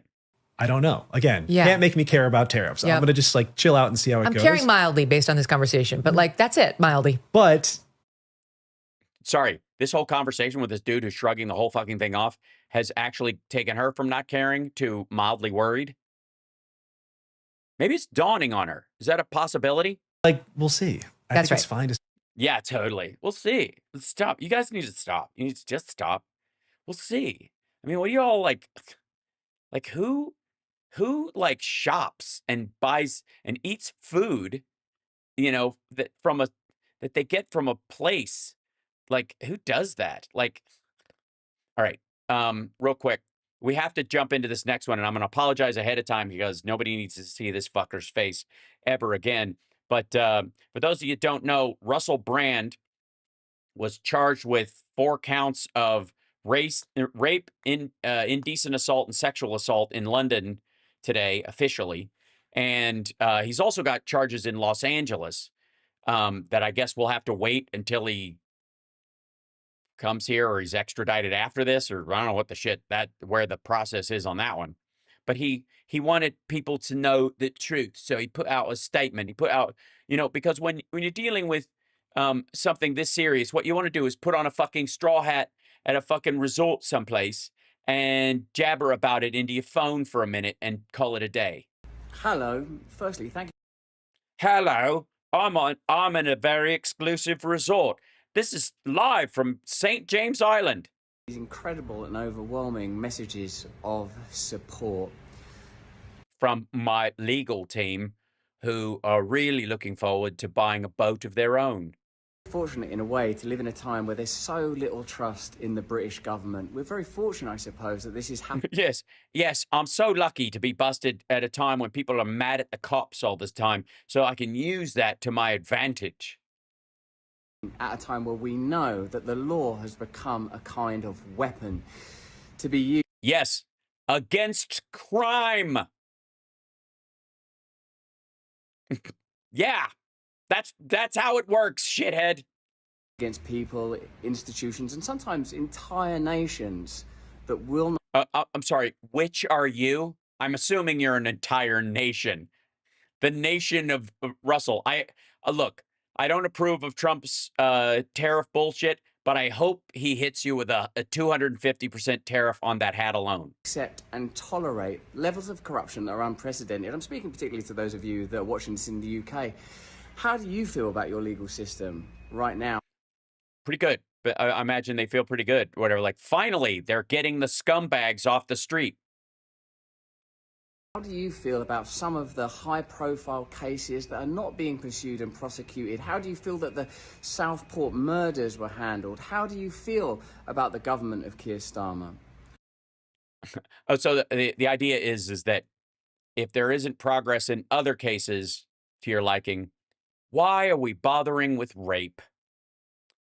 I mean, there was a murder case and people don't think it's, I don't know, they've done it hard enough. They've worked hard enough and they haven't really put that down. I don't know if anyone's gone to jail over it yet or whatever. So really, should they be coming after rapists until they get all the murders cleared from the books?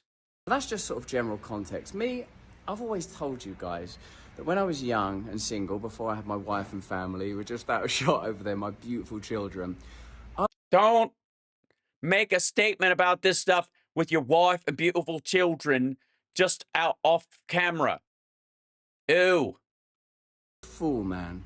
I was a fool before I lived in the light of the Lord. I was a drug addict. Before I lived in the light of the Lord. Sorry.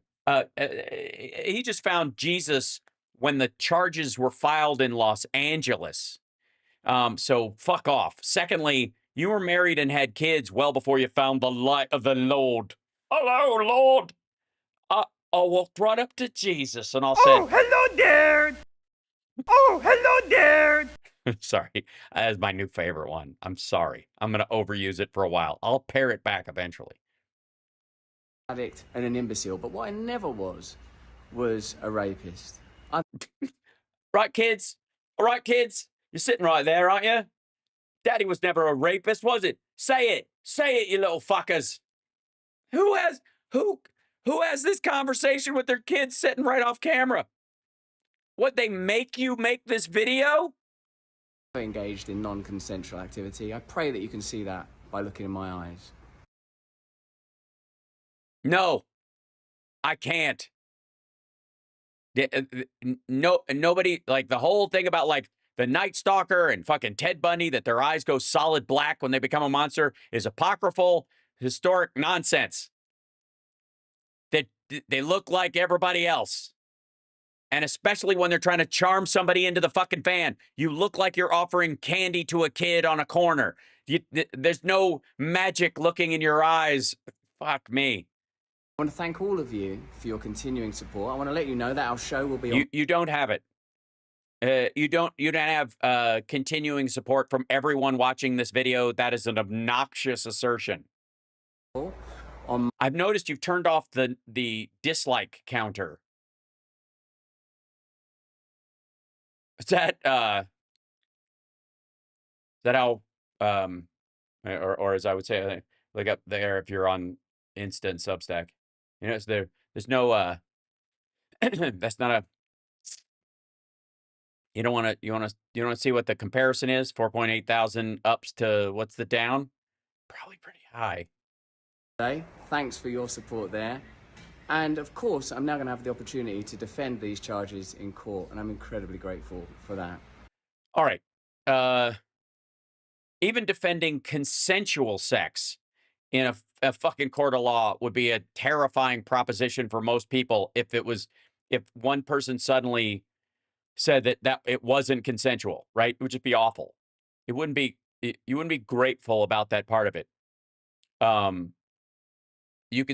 would think you'd say stuff like, I trust that, I will prove my innocence, facing these in a court of law, and that's the proper area to do it, or something like that. But like incredibly grateful to what? Have 4 women come forward and say you sexually assaulted them, and you look forward to calling them all liars after they've spoken under oath? Is that what it's fantastically exciting, the whole thing. It's overwhelming. In the meantime, you lot, stay. And in the meantime, you lot, if you ever get down to Little St. James Island, apparently the doors are all open. Nobody's been here in a while, and the password is Ghislaine. And we will be continuing to discuss this matter. Praise the Lord. Praise the Lord. Oh, God. And pass the mashed potatoes. What a fucking asshole. Leave God out of it, you creep. All right. I have to, I think this next clip I have to speed up to get to one point, because I don't know that the debate part is that, well, we'll see. Because back to tariffs, if I may, for a moment. Indulge me, if you will. And again, apparently, I didn't know it, but according to Scott Bessent, a new version of DeepSeek was released right at the time Trump was speaking in the Rose Garden. And what bad luck. Rats. You know what I mean? All right. So Geraldo Rivera and Bill O'Reilly argue about tariffs. Now, Geraldo is sort of ridiculous and all over the map, whatever. And, but Bill O'Reilly, I feel like there's almost like a theme. Trump and his past and Russell and his new charges and his old and then Bill O'Reilly, the only person I have ever heard of who's had to pay a woman $33 million to not turn him into the police or tell the public what he did to her over a series of years, violent sexual assaults, or the allegation. 33 million, like how? Like, and he just kept paying. Whatever it was that fucking bad. It was that bad. It wasn't $1 million bad. Holy shit, you paid her $1 million to keep quiet? $5 million? $10 million. This woman, you had to pay her $20 million.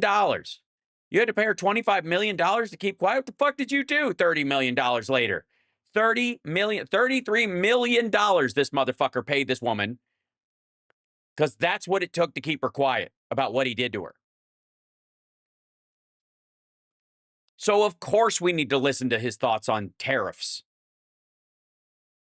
Bill O'Reilly, someone with a talent for tempering concerns about our president. Good to see. Tempering concerns? You mean excusing his behavior because you have a shit ton in common?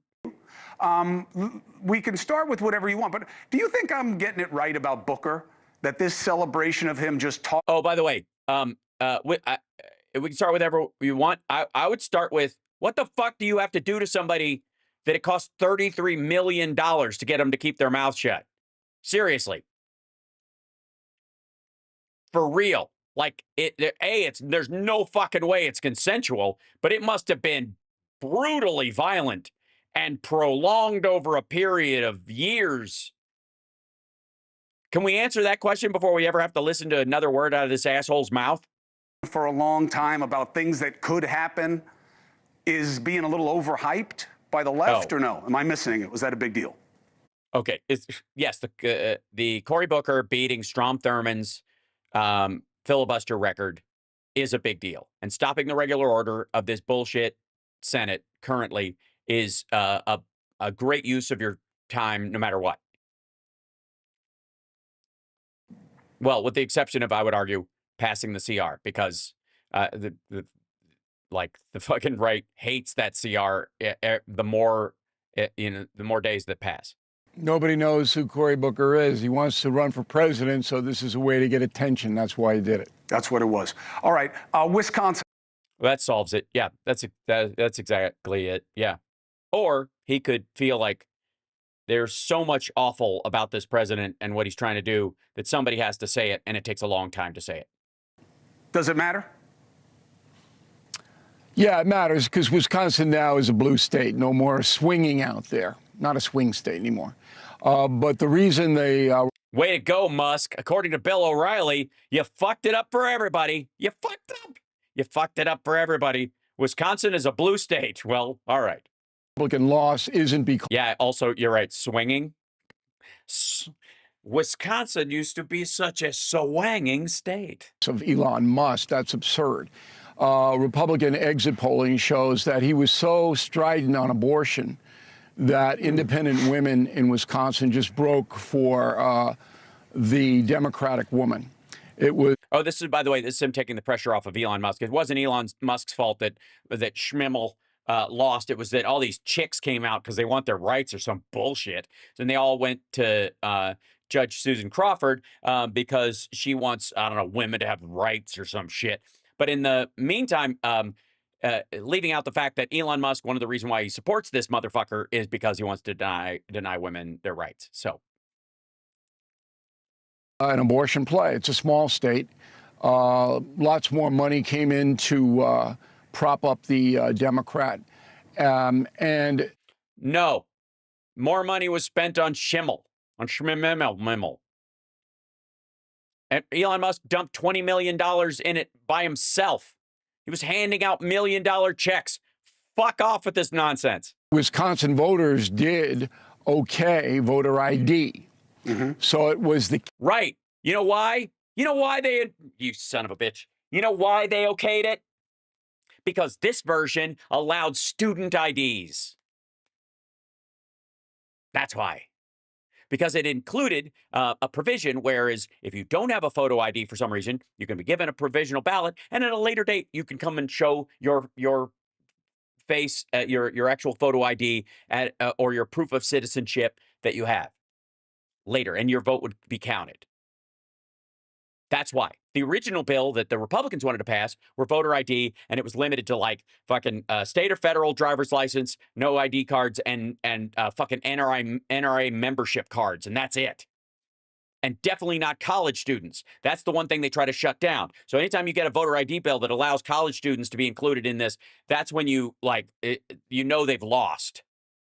That's why it passed.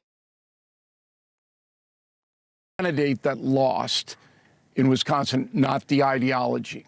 That's an interesting take. You know, the money wound up being about even, but the Democrats certainly had a big head start on it. And I would be careful about how you define the issue. Even if you're right about there being a female factor here, it's not as simple as abortion. It's a rights issue for them, Bill, that you guys took a right from an entire class of citizens for the first time in the modern era. Look at this motherfucker. Whatever, you know, chicks, but I don't know. Whatever it may be. Well, it's a big difference. If the Republican candidate had been a little bit more moderate, the race would have been close. If it had been a little bit more moderate, the Republicans wouldn't have trusted him. He wouldn't have gotten any of the money, and it wouldn't have been close at all. He would have been swamped. Nobody would have heard his fucking name. He was just too conservative for Wisconsin. That's why he lost. Although Trump won Wisconsin pretty handily. Yeah, but Trump's not a conservative. He's a populist. There's a whole big difference, and we've gone over that. So how about the liberation? By the way, he's not a populist. He's a flim-flam man. He sells bullshit to the masses. He's a mega preacher at the Church of Horse Shit. Couple of historical notes, because that's what my strong suit is. Trump is now the biggest disruptor in presidential history. Because? He has passed Teddy Roosevelt, left him in the dust, poor Teddy. And the disruption is worldwide, not just in the United States. Yeah, and that's not good. But the data is on Trump's side. We have been getting hosed since World War II. No, we haven't.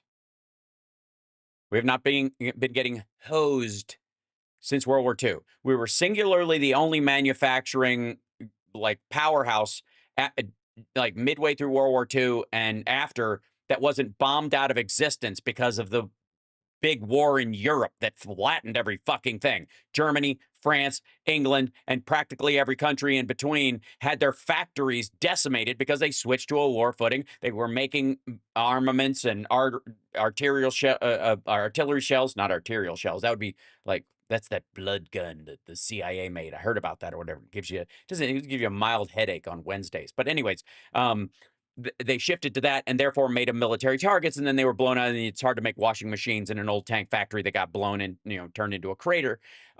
So the U.S. was the only game in town for a long time, and the process of evening that back out looks like a dip in U.S. manufacturing compared to the rest of the world, when in fact it was just other countries getting their manufacturing back online after a giant war. By the trade imbalance. And the reason that's been overlooked by most presidents, two reasons. Number one, way too complicated, way too risky to get involved with it. Or, of course, we have a trade imbalance. We have the biggest consumer base and the most money. So, of course, we're going to buy more from other people than they buy from us.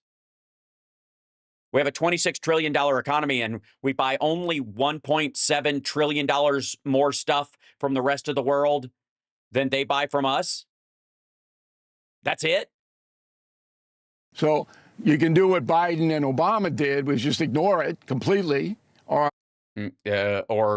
well, if you ignore all of their tariffs, including Obama's steel tariffs and his tariffs on washing machines and the like, when they tried to flood the market, the Samsung stuff that happened, you can ignore all of Biden's sanctions on China on top of Trump's sanctions on China. In the first term, Trump tried a little, but the numbers are staggering. And the best part— No, they're not.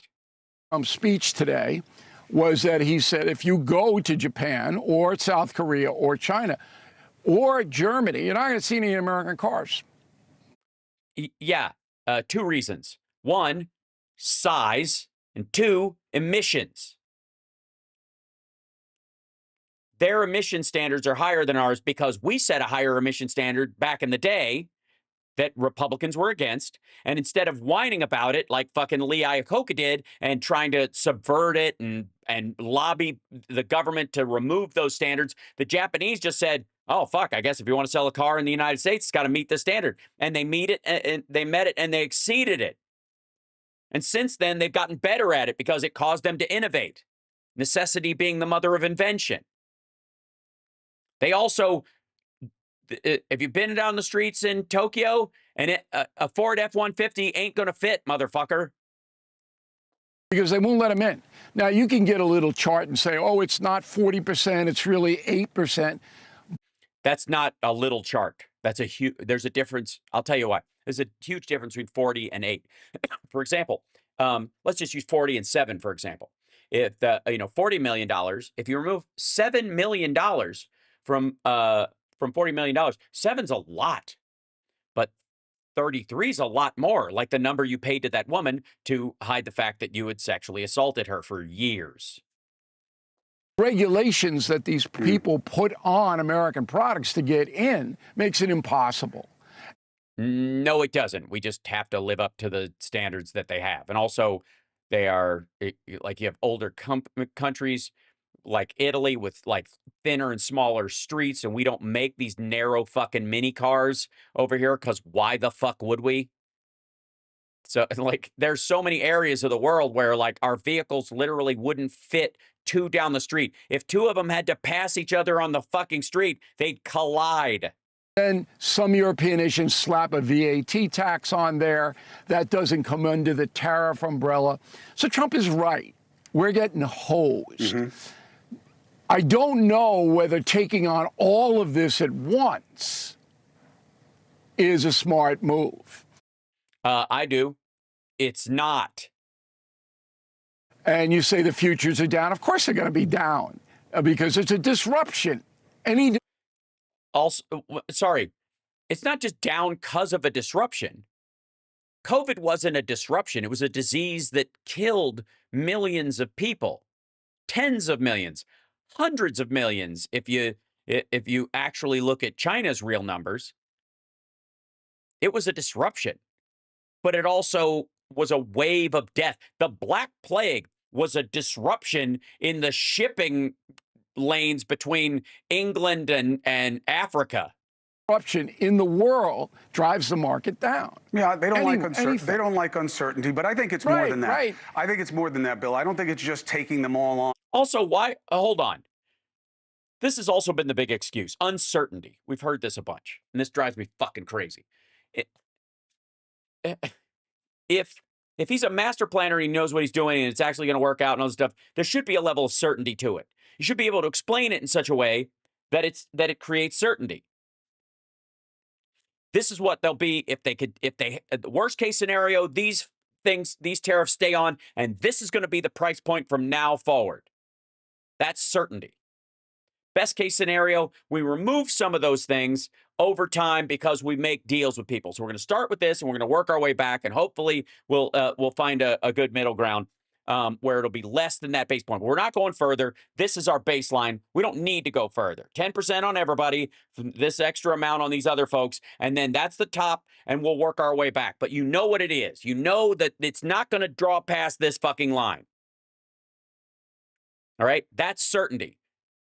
That's not what we're hearing from them. Oh, it's 10%. We might go up, and if they fight, and we'll do this, and if Trump's in a fucking mood, it'll go all over the place. That's where the uncertainty comes from. It's not because the market is uncertain. It's because Trump doesn't know what the fuck he's doing. He is uncertain.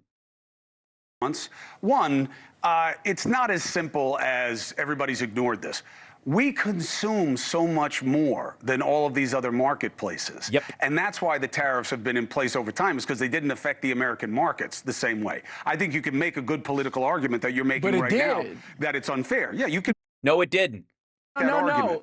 But that's why they've existed. Hold it. It did affect American markets, but not in the way that people think. So let's go to Bernie Sanders. Let's go to the income inequality crew. Well, why do you think there's so much income inequality?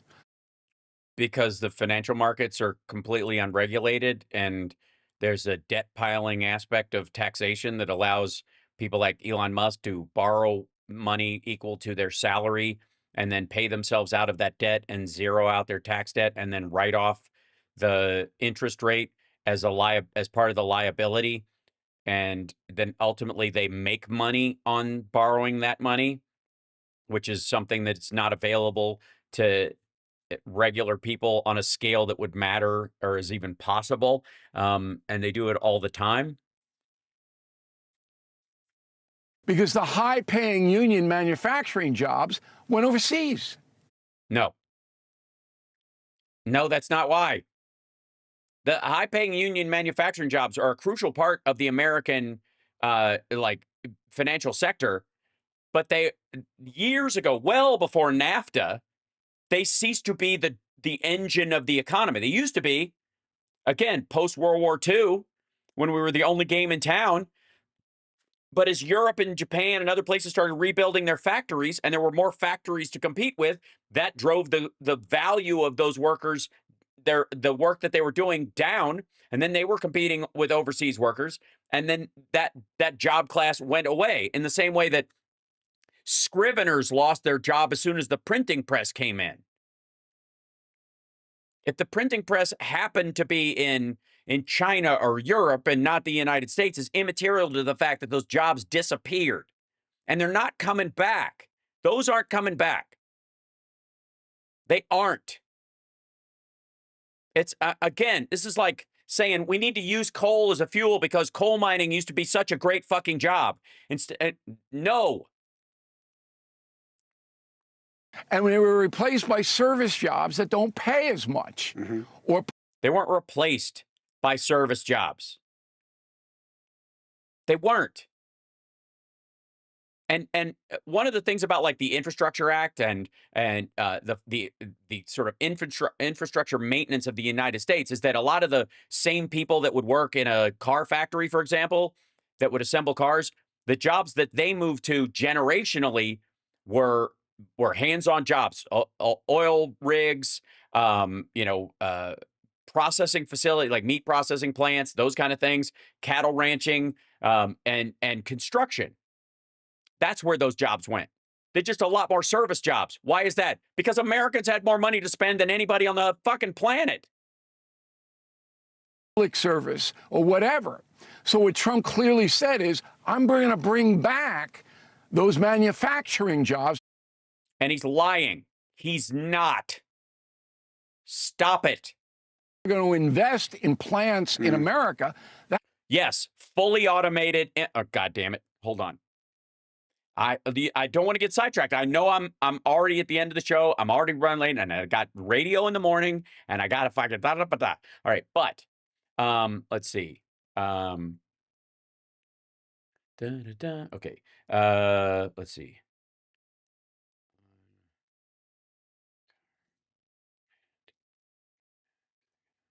In here. Let's see, where is this?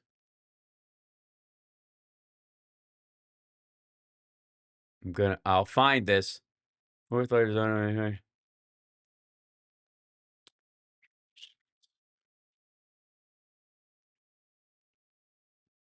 one second. I'm going to show you this.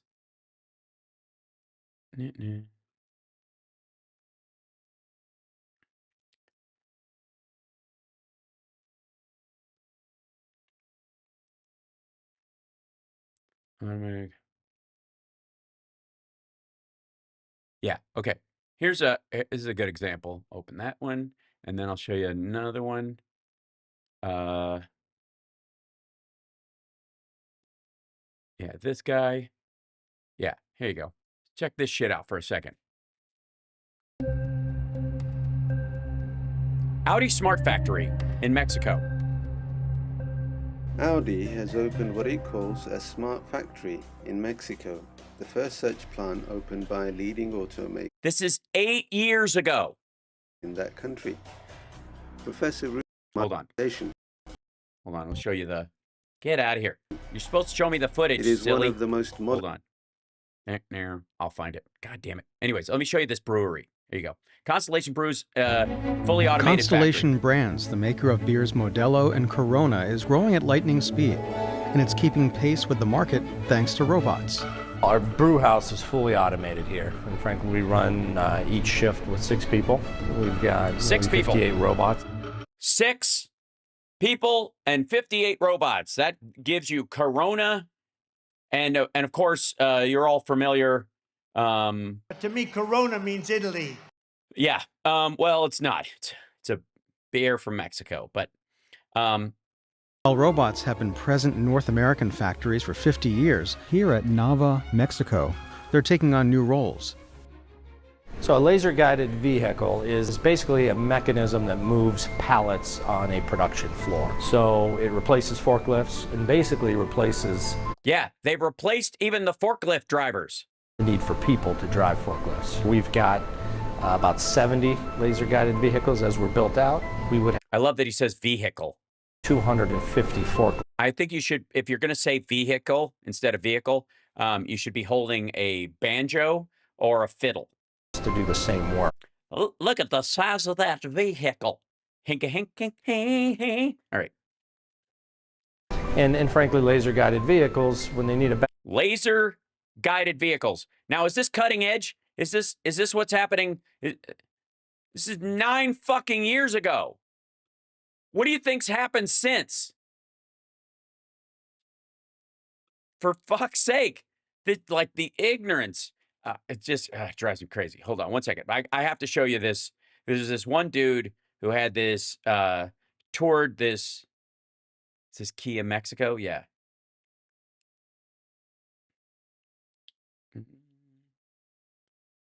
I got to find the newest one. Filters. This year. Maybe this will do it.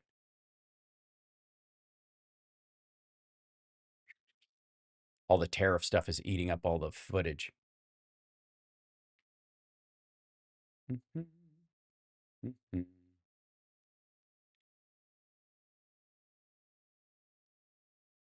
This will be it. Son of a bitch.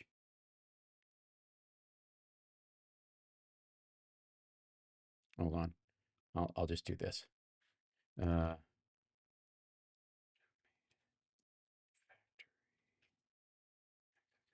just take the car part out. Maybe it'll injection molding. And this will, yeah, and then I got to find the newest one this year. Autonomous robots. Oh,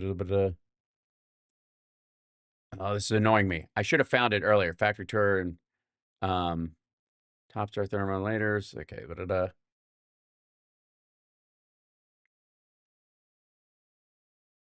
yeah, well, here, I'll show you this instead. This is the NVIDIA Omniverse facility. Demand for NVIDIA accelerates. This is 10 months ago. So NVIDIA, this is like chip manufacturing. This is another example. So you're going to, like, Trump's always talking about AI fucking factories.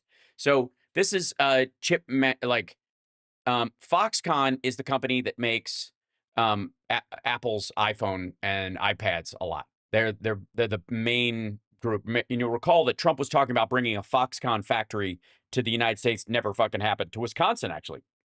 Never fucking happened. Which may have been one of the reasons why the election didn't go his way recently. People remember that all of a sudden. But NVIDIA is the chip company behind Foxconn's technology, where they're going to automate their entire process. And what they want to do is eventually create a... Demand for NVIDIA accelerated computing is skyrocketing as the world modernizes traditional data centers into generative AI factories. Real quick, because Rob wasn't here with us, whenever you hear somebody like a hacker or a IT guy or whatever talking about pizza boxes, a lot of times they're talking about these flat servers that you'll see. Traditional data centers into generative AI factories. They come out in big trays. They're basically like big horizontal computers, just so you know. Foxconn, the world's largest electronics manufacturer, is gearing up to meet this demand by building robotic factories with NVIDIA Omniverse and AI. Factory planners use Omniverse to integrate facility and equipment data from leading industry applications like Siemens Teamcenter X and Autodesk Revit. In the digital twin, they optimize floor layout and line configurations and locate optimal camera placements to monitor future operations with NVIDIA Metropolis-powered Vision AI. By the way, the people that you see walking around in these videos are the people who are putting the thing together. They do not work there. They will not work there. There will be another supervisor that will watch the cameras, and then more than likely there will be an AI that watches the cameras. Virtual integration saves planners on the enormous cost of physical change orders. During construction, the I love how she's using Apple Vision. That should tell you something too. Foxconn teams use the digital twin as the source of truth to communicate and validate accurate equipment layout. The Omniverse digital twin is also the robot gym, where Foxconn developers train and test NVIDIA Isaac AI applications for robotic perception and manipulation, and Metropolis AI applications for sensor fusion. In Omniverse, Foxconn simulates 2 robot AI. So, how many like country music loving F-150 driving shit kicking locals from my hometown in Kentucky you think are going to be working at this factory?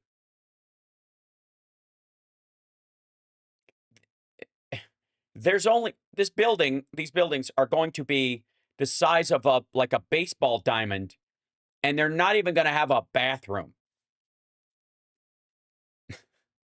You won't need they'll have one bathroom for the whole building. The shitter's on the first floor. You have to walk down there because none of these floors have people on them. So just take the elevator down and you shit in a little box and you carry it out in the bag and you throw it in this big incinerator. Going to heighten but that's an if. the potential to earn money But that's by highly Americans. speculative. But that's highly speculative. One, most of the look at Bill. What are you talking about? What are you talking about? What are you talking about? Stupid. Oh, you know what? This would be a good opportunity to do this since we haven't done it in a couple days. Hold on. Let's see. 4. There we go. We go to here. There we go. There we go. And then we open that up. And we put this here. Pretty awful. There we go. And then we go, want to do it again. And here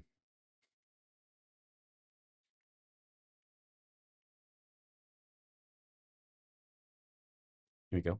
And then open this one up. Oh shit. Oh yeah. Put this in there. That'll be a good one. And we'll finish it that way. I'm having fun. I don't know about you. All right. Okay. Now, and scene. that we Nobody lost. knows whether it will work. No, yeah, but you It's not going to work. don't know whether it will work. right, but but you it's a don't. It's not going to work. No, it's not a plan. It's not. It It's is not a a plan. plan. It's a guess. It's a Yes, guess. And it here's is. why it's not a plan. It's a guess. No, Not a here's why. guess, it's a plan. Here's why I think it's a guess. Grown men, ladies and gentlemen. Thank God we tuned in. What you call a plan, because you don't know that these tariffs will make people come back for 2 reasons. 1, time. Okay, takes a long time to repatriate.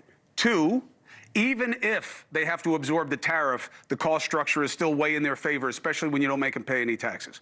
3, the number 1 reason that we lost jobs here wasn't just because of cheap labor, it was innovation. And innovation has only increased in manufacturing, meaning that there wouldn't be as many jobs Innovation anyway. of making T-shirts? Innovation. Yes. Hold on. God damn. And that's the jobs. Suddenly, this went from auto plant workers to fucking. You can work in a t-shirt sweatshop. T-shirt sewing machine mass production.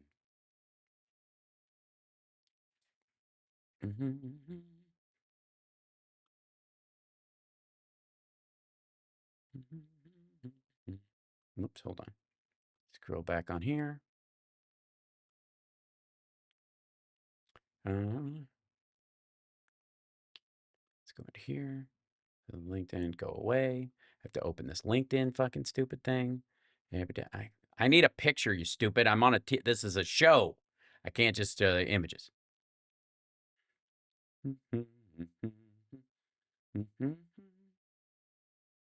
Yeah, there we go. I'll just bump it here. Okay. Here you go, Bill. This is a an automatic t-shirt bottom hemming machine. There's a machine that flops this thing and stretches it out. It just rotates it and it hems the t-shirt. This used to have to be done by hand, for example. Now you can just throw them into a bundle and it will, like, you have somebody who grabs it basically and goes like that, and then it happens again, and it goes like that, and then it happens. And they stretch it and goes like that. Do you think they can't replace that with a robot now? This is 2022 when that machine was being used. Let's see. Then there's the manufacturing. The vast majority of the yeah, here we go. Yeah, and then Alibaba sells. Here you go. You want to make some t-shirts, Bill? Here's all the printing machines you would need. There's sewing machines as well. There you go. This is a 24-inch one. The Sonical wholesale price. This is the flatbed printer. Okay, these are just the t-shirt printing ones. There's the dual head printer, so you can do multicolors, that kind of stuff. This is commercial equipment machinery. Okay, there we go. That was the first one that came up. Hold on one second. T-shirt sewing machine factory, something like that. It's hard to figure out which words they're using. Nope. Okay. This guy. Yeah. So here's here I'll give you an example. Here's a $1,600. You can get an automatic electronic computer programmable industrial wallet, bag, and shoe pattern sewing machine. So it cuts it, and then it refeeds it back through, and you can sew it. Okay. Here's a high-speed sewing and embroidery machine. Here's an automatic bottom cover stitch sewing machine for that makes children's t-shirts at scale, $15,000. Is a sewing machine for t-shirts, folding, and packing machine. There you go.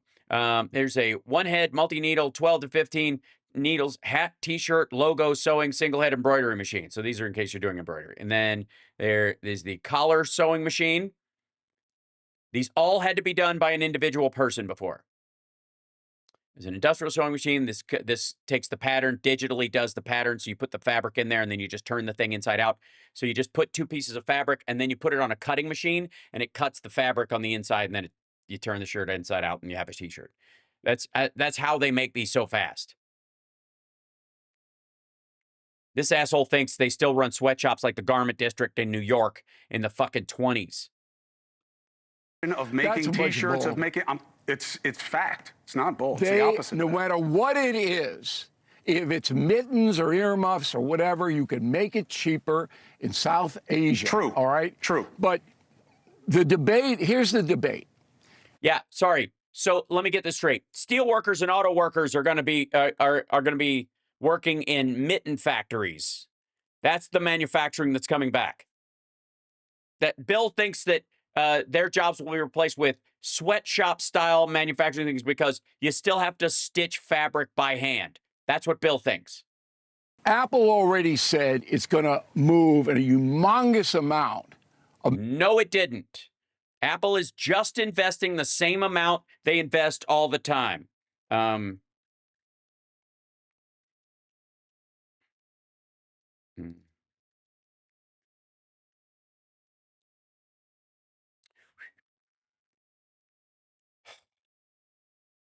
We covered this before. So fucking aggravating. Trump's $1.6 trillion corporate pledge parade. What's real? What's not? When you go down here to the Apple part, corporate pledges amount to roughly $1.6 trillion. By the way, he wiped $5 fucking trillion off the stock market today.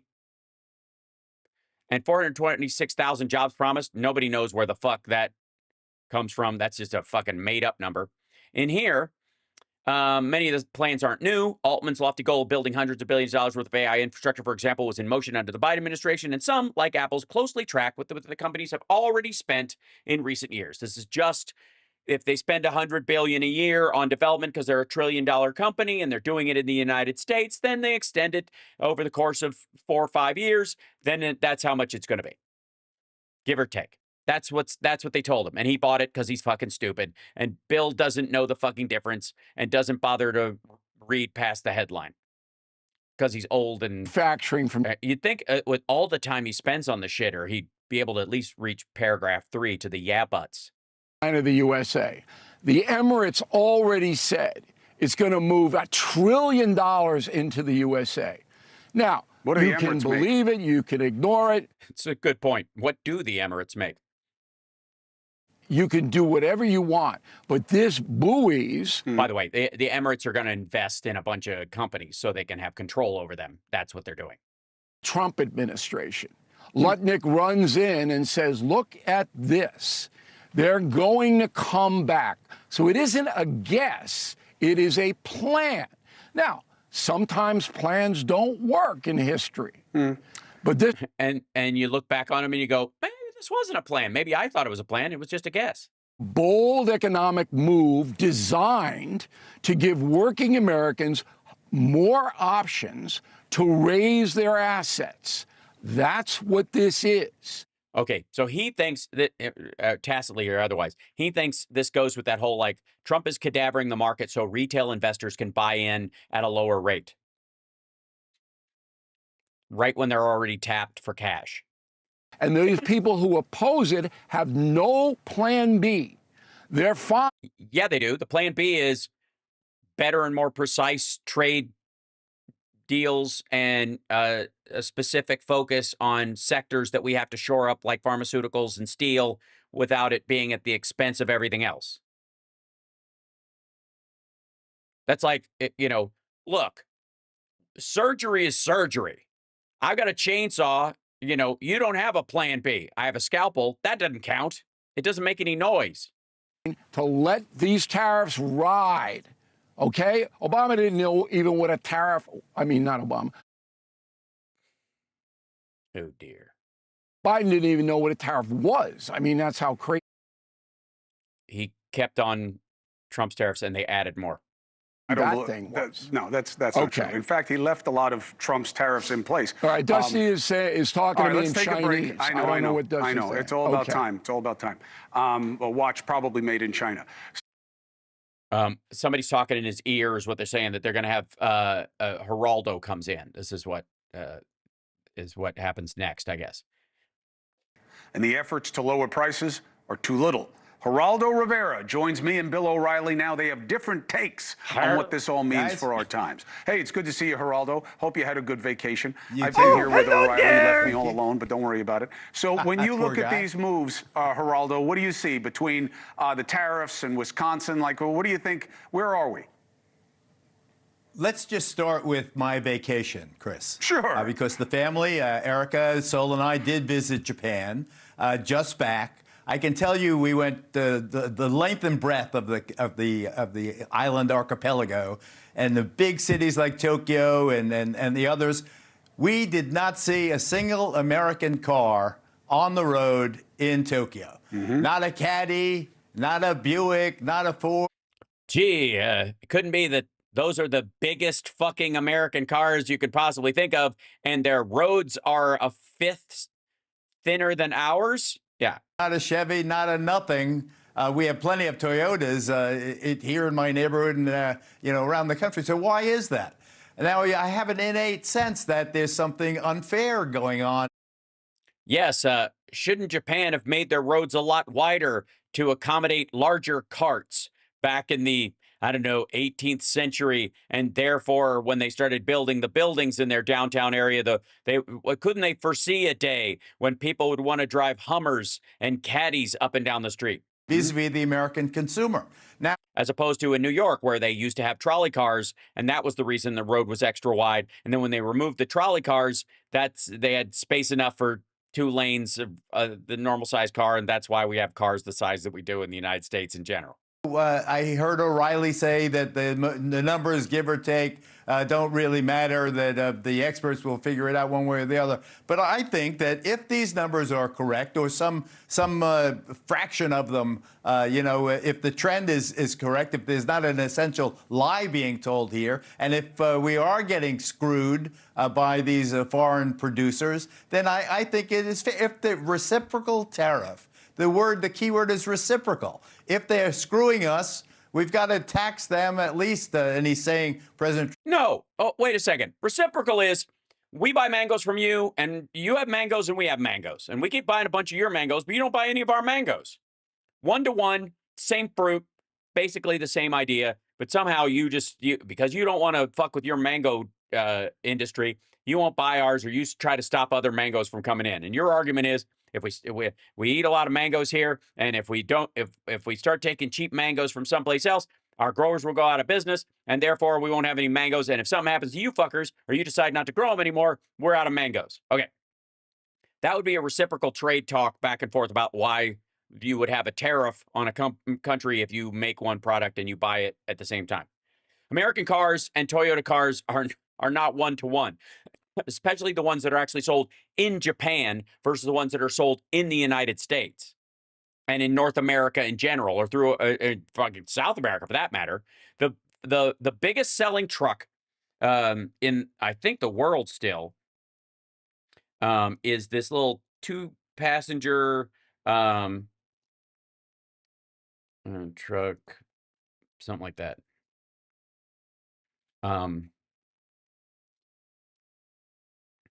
Was the biggest, most sold pickup truck in the United States is the Ford F-Series, FJ40. That's the, trying to find this.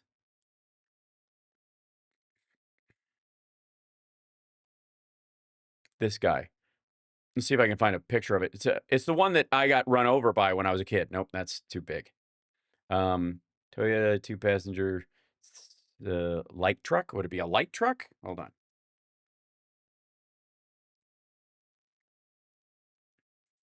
on. Yeah, this fucker. These guys.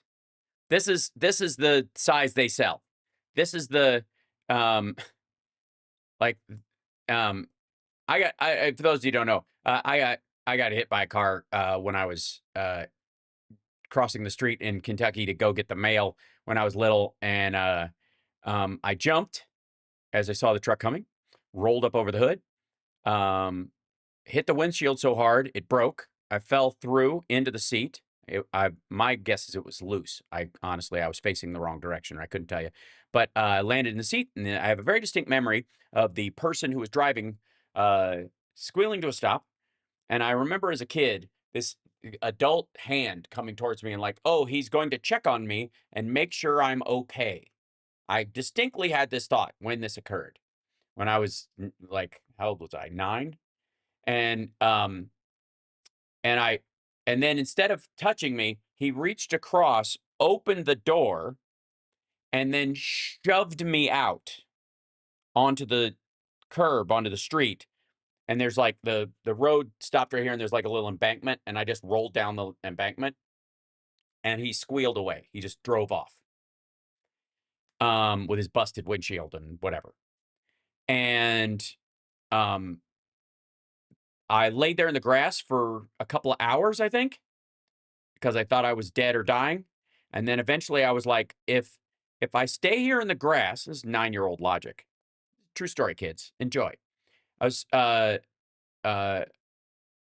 was laying in the grass, 9 years old, and I'm like, the driveway's way over there, and my mom and everybody won't get home until like 5 or 6.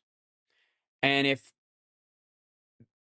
they won't see me till morning because it's just dark out here. There's no street lights or anything. It's in the middle of fucking woods. So I was like, even though the road is right there and I could see them, they would not be able to see me right here. So I was like, I should probably get up and try to go to the house. Plot twist, I'm the man. You owe me an apology.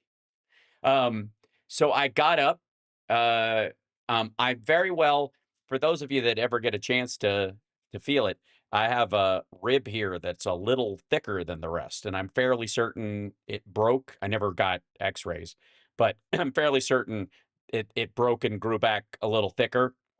It stands out from my other ribs. And I'm fairly certain that was part of the injury that I had. I had banged up around the head, a lot of contusions. My face was all scraped up, and I had little cuts all over me. But for otherwise, you know, nothing like punctured, thank God. And I, got up, just kind of like, it took me like, it felt like forever to walk to the house, which, I mean, we had a long ass driveway. It's the South. So it was like quarter mile. And I just like walk back to the house, and I go into the house, and I sat down on the couch. Well, no, I was about to sit down on the couch, and I was like, I should probably sit in the kitchen because that's where the phone is. And if I start dying, I can call for help. So I'm walking towards the couch, and I was like, I should probably go this way. And then I walked into the kitchen, and I sat at the kitchen table in front of the window, waiting for my mom to come home, like all bruised and fucked up. And and I never had to make the call, thank God. I think I even got a glass of milk at some point. I don't know. It's been a long time. Anyways, so I just kind of sat there, I was kind of miserable. And my mom comes home, and I'm like, I was sitting there with a fucking half drank glass of milk like this. And she goes, "What in the world?" And I was like, I hit by a car, and went back and pushed me. And she was like, she like got me up, checked me, and then thank God she's a nurse, so she knew I was okay. She checked my breathing. We had a whole medical kit at the house because we had all this like leftover medical shit. She had a stethoscope and everything. My breathing was fine. There was no liquid in my lungs. She checked my eyes. My mom always had pen lights because she's a nurse. I don't know if any other nurses around, but they always do that pen light to check your eyes to see if you have a concussion. And so we had those all the time. I was like the coolest Boy Scout because I always had a fucking pen light, like pow, and always available. And the little clip-on ones, and like it really fairly high tech for the late 70s, early 80s. And anyways, yes, I was very lucky. And anyways, it was this kind of truck. And it wasn't jacked up, thank God. I will say it was down on its wheels like a normal one, like that. If it had been jacked like guys like to do, like that, I'd have died. But it was just a little transit truck. Fucking serial killer in his El Camino. But this is the kind of cars that Toyota used to make. The F-150 and all, like the Ford really changed how pickup trucks were viewed in the United States. So Toyota started making their own giant trucks. But in Japan, they still sell, I mean, look at fucking like Godzilla movies back in the day. And like you keep seeing these size. That's why we don't sell a lot of cars over there, because their lanes are fucking smaller. They can take bigger cars in certain areas, but it's just like if you want to go all over the place, it's just impractical. Even the Mitsubishis, like, so, okay, Japan has a lot of, if you'll ever notice that Jackie Chan used to have a deal with Mitsubishi, which was one of the weirdest things because the Japanese and the Chinese, not big fans of each other. If you don't know why, and you have a strong stomach, go look up the rape of Nanking at some point, and you'll start understanding that the Japanese internment camps did not happen in a vacuum. They weren't just like sudden racism. It was based on a rolling fear that accompanied it. Doesn't make it right, but it didn't come out of nowhere. So you'll start to go, oh, I can see how stupid people might think this is the solution, right? Okay. But Jackie Chan, in all of his movies, had a deal, oddly enough, with Mitsubishi. He raced them. I don't know, fucking show that. Don't they have they don't have images? What's wrong with you, Mitsubishi? Just have that one racing car one.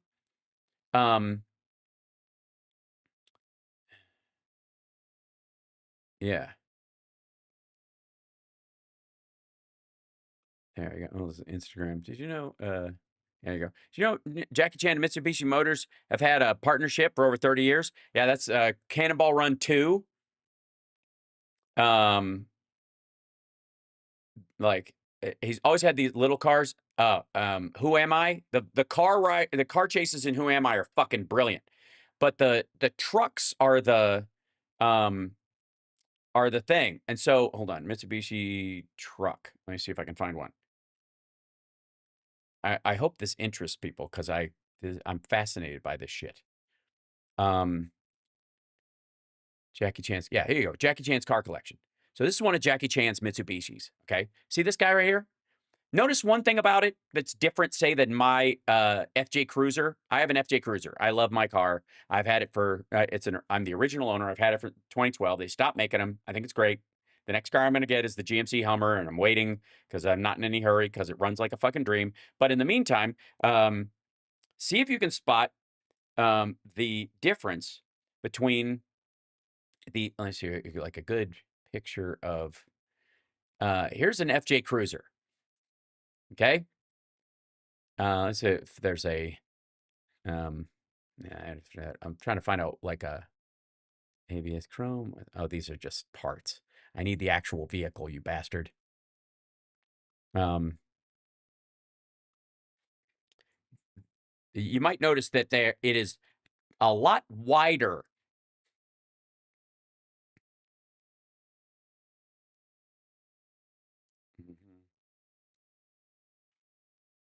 Yeah. There you go. See this thing? Now look at this thing. See this? See that? That's the Japanese car. That's the Japanese car in America. That's the Mitsubishi. That's the Toyota. This is the long-running design style that you'll find in Japan. This is the like normal width of a truck for the most part. It's pretty fucking wide, but it fits in a regular parking space. But look at the size of it. You see this narrowness? And that's part and parcel. That's one of the biggest reasons why you don't see a bunch of American cars in Japan and China. That's why. Dum-dum.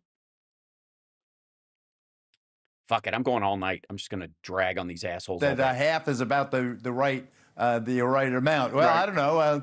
The experts have to determine that, but I just think that there's By the way, same thing with Land Rovers. This is why Land Rovers are very popular all over the world, and why you find them in almost every country is because they are thin. But they also don't corner for shit. That's the trade-off. It smells something rotten. But what In I another don't statement get dealing it, with Denmark. Bill, what I don't get that you guys are saying is what part of you're going to pay for these tariffs do you not get? And that's why people are worried about them. Well, number one, after hearing Geraldo's answer, I think he should go on vacation again because it was clear and cogent and correct, the 3 C's. So, Geraldo, thank you very much. Maybe Australia, okay? You're not going to see too many American cars down there either. Number two, I'm not going to be affected by the tariffs, Cuomo, because I have an American car that I like, and I'm never buying a foreign car. I never. Hey, asshole, what car is it? Because I guarantee it's got parts that come from overseas.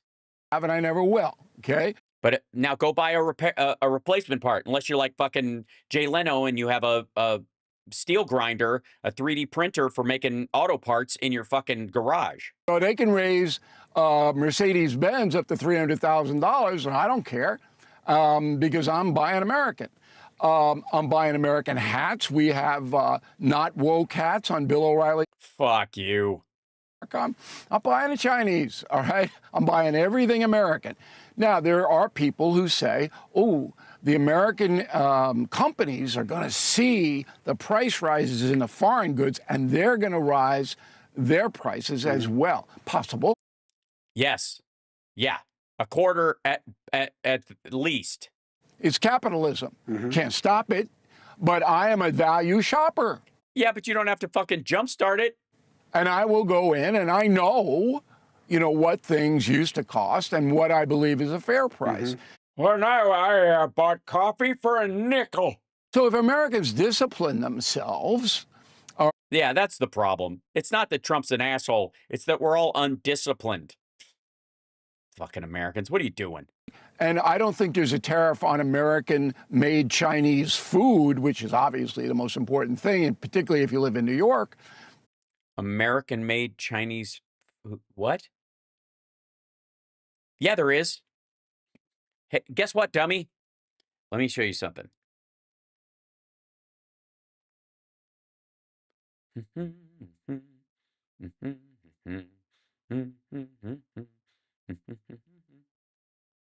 This is cha sui bao sauce. Honey sweet Chinese barbecue sauce. See that stuff right there? That's Lee Kum Kee. That's the company. And cha sui sauce is when you get a barbecue bao, which is the big rice dumpling with the center that has the chopped pork or beef or whatever in it. You can put the cha sui in there, and that becomes cha sui bao.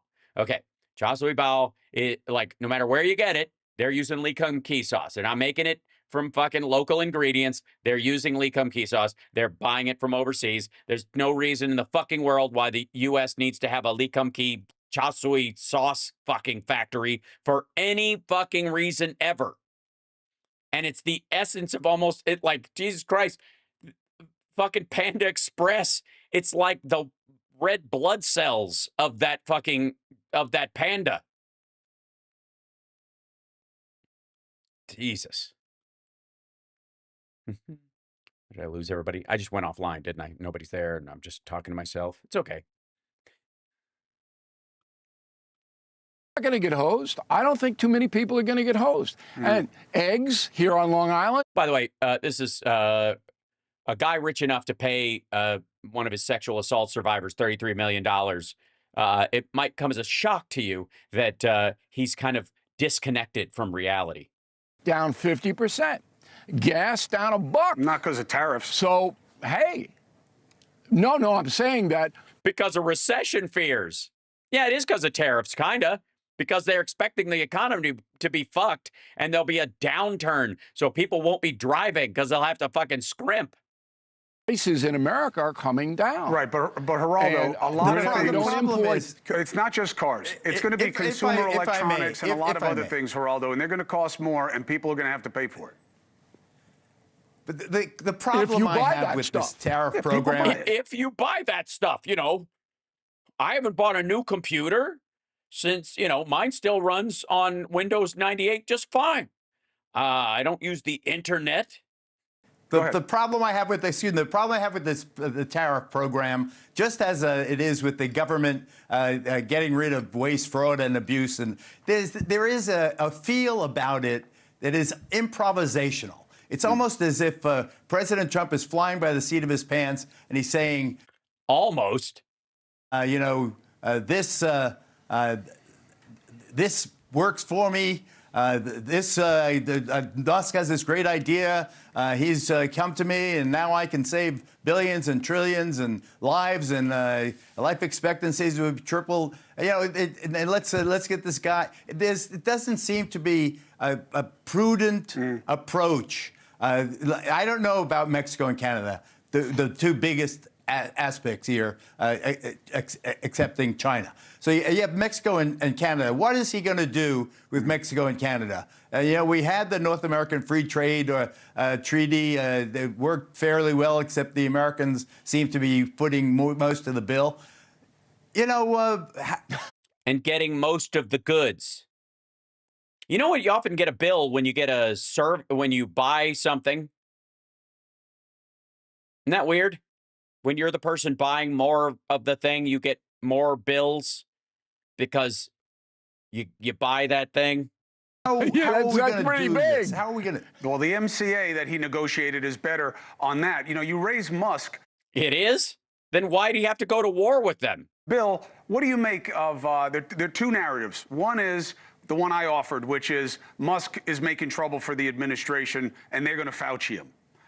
The other one is, no, Tesla's taken a beating. He's done all he can. He's got to get back to what he does. He's helped enough. What do you think the reality is about why Musk may be getting pushed? Or whether...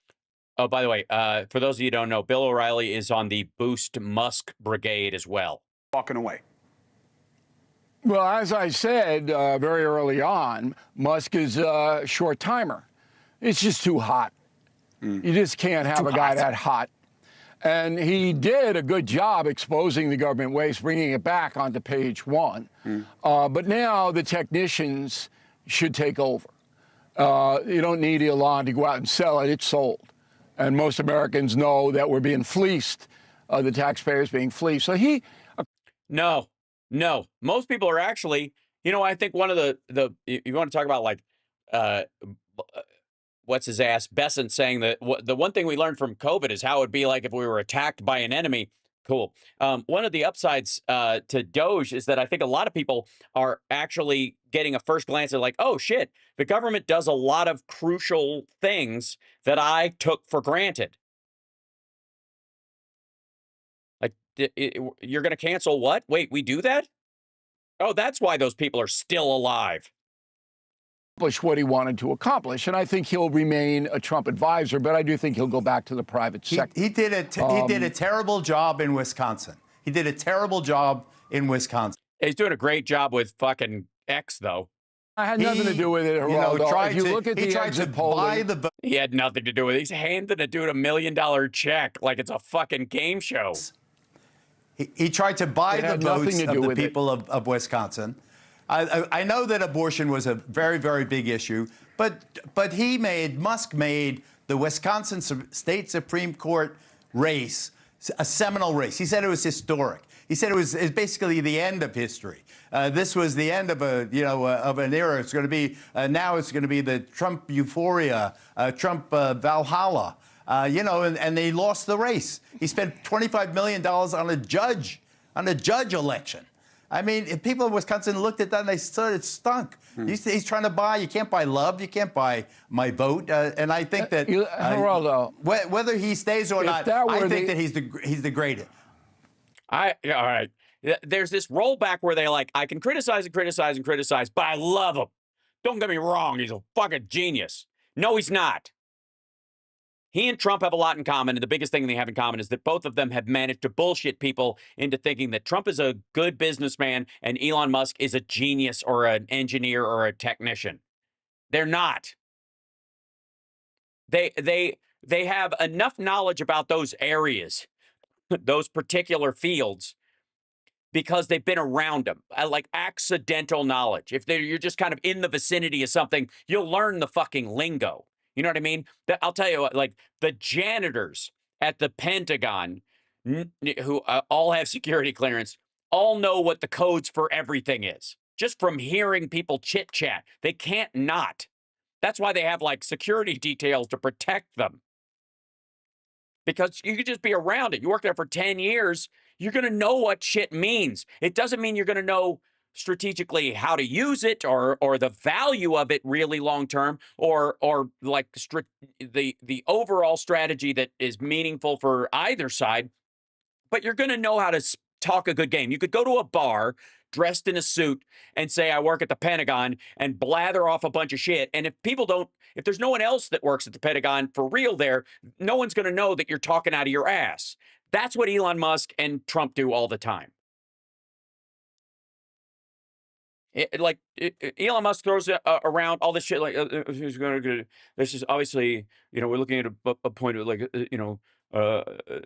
zero labor costs at productivity and his first principles we're looking at the very at the true reason, like what are the basic units of how you accomplish efficiency, and obviously you're not going to do it perfect every time, but something that has to be done like that. Fuck off. Just because you could say first principles doesn't mean you know what the first principles actually are. And it's actually a lot more dangerous if you think you know what the first principle is and you don't. And you're operating from, okay, this is basically what's going on. Basically, basically, that's essentially when he goes, first principles is his way of saying like, basically, like, she's just rude. That you should hear it in the same fucking tone. Whenever he talks about first principles, like he's keyed up on some sort of Silicon Valley futurist philosophy. Basically, Like, yeah, I think my Elon's fairly good. I think it's better than most of the SNL people's. I just have to get the kind of drifty psycho eye down.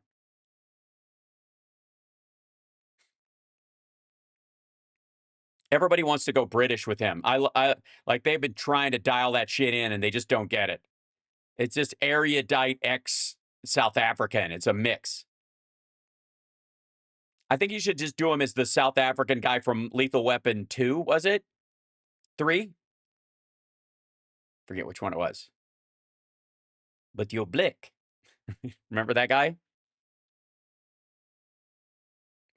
I'll show you exactly what's going on here. You fucking foreigners all with your hand sanitizer walking around. I always thought that the fellow, like South Africans, when they start talking, sound a bit like the shark hunter from Jaws.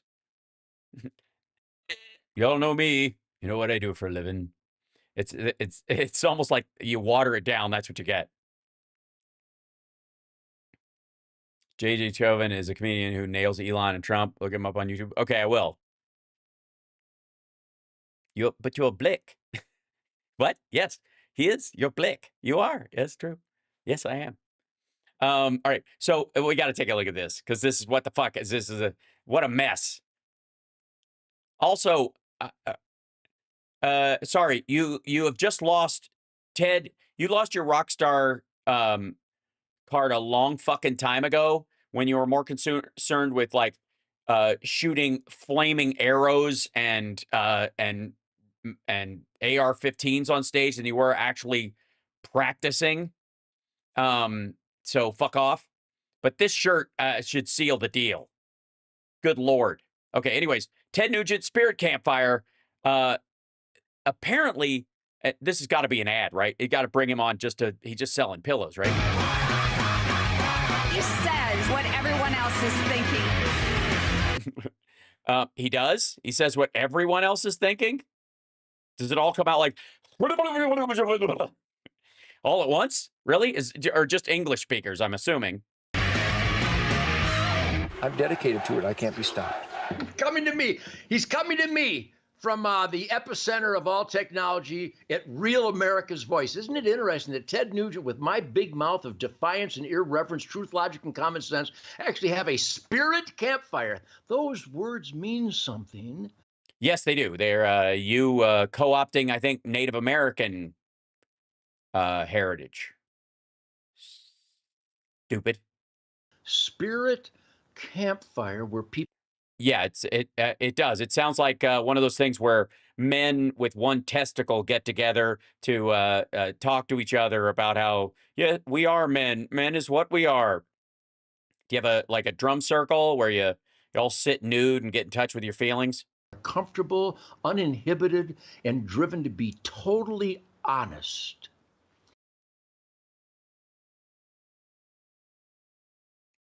Sorry. Or what? They get thrown in the fire? Isn't that a beautiful thing? The 50th anniversary of the #1 love song, the Defiant soundtrack. We're doing Ted Nugent Speakeasies, celebrating the 50th year of the greatest guitar lick in the history of animal breeding soundtracks. And the #1 guitar lick in the history of animal breeding soundtracks. The Immigrant Song? God of Thunder? No. Foxy Lady. Just like this.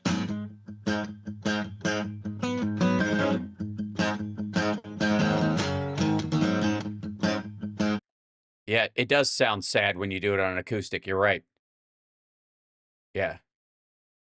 It's like watching Skinamax porn where you can kind of tell the dude doesn't have an erection. And you're like, okay. I mean, it's one thing look, everybody, you can love your job, but eventually it becomes work and you might phone it in one day, but I would yell cut.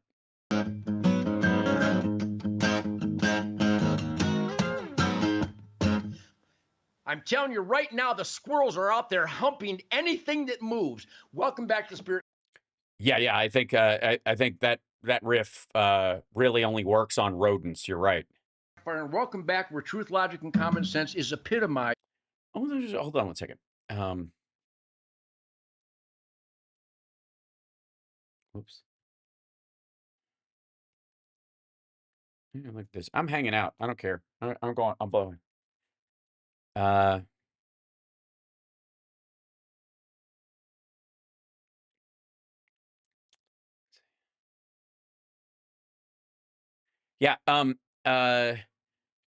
I love the family values crowd as I think my favorite lyric. All right, hold this. I think my favorite lyric of Stranglehold is this part right here. You ran that night. You ran that night that you left me. You put me in my place. I got you in a stranglehold, baby, and then I crushed your face. Yeah, sometimes you're gonna get higher. Sometimes you got to start low. Some people think they're gonna die someday. I got news: you never got to go. So it's about killing your partner if they try to leave. Just so you know, just so you're like, why would this asshole support Jeffrey Epstein's wingman in politics? Oh, okay, and he thinks that's the greatest love song ever or something. How about fuck you, dude? By the entrepreneurial great white buffalo spirit of America, where we put our heart and soul into being the great white buffalo. Seriously, dude, you're whiter than I am. We can be. We get into the swirling dust of the American dream work ethic arena. We stumble on occasion, but we get right back. Work ethic arena. Like the great white buffalo, continue to put our heart and soul into being the best that we can be, and we create mypillow.com. That's proof you can do anything. Mike Lindell, you are now the official pillow czar, the slipper czar, the dog bed czar, the sheep. Oh, this is fucking so. Oh my God, this is awesome. This took such a severe shit. Like nothing works better than a follow-up to Stranglehold played on an acoustic in the presence of some asshole who thinks he can sell more pillows by pretending to be a Christian than this asshole leading into a fucking ad that makes up the entirety of the fourth segment of his show. Fucking 12 minutes of fucking, I don't even need to watch it. This is just, spectacular fail, Ted. You dipshit.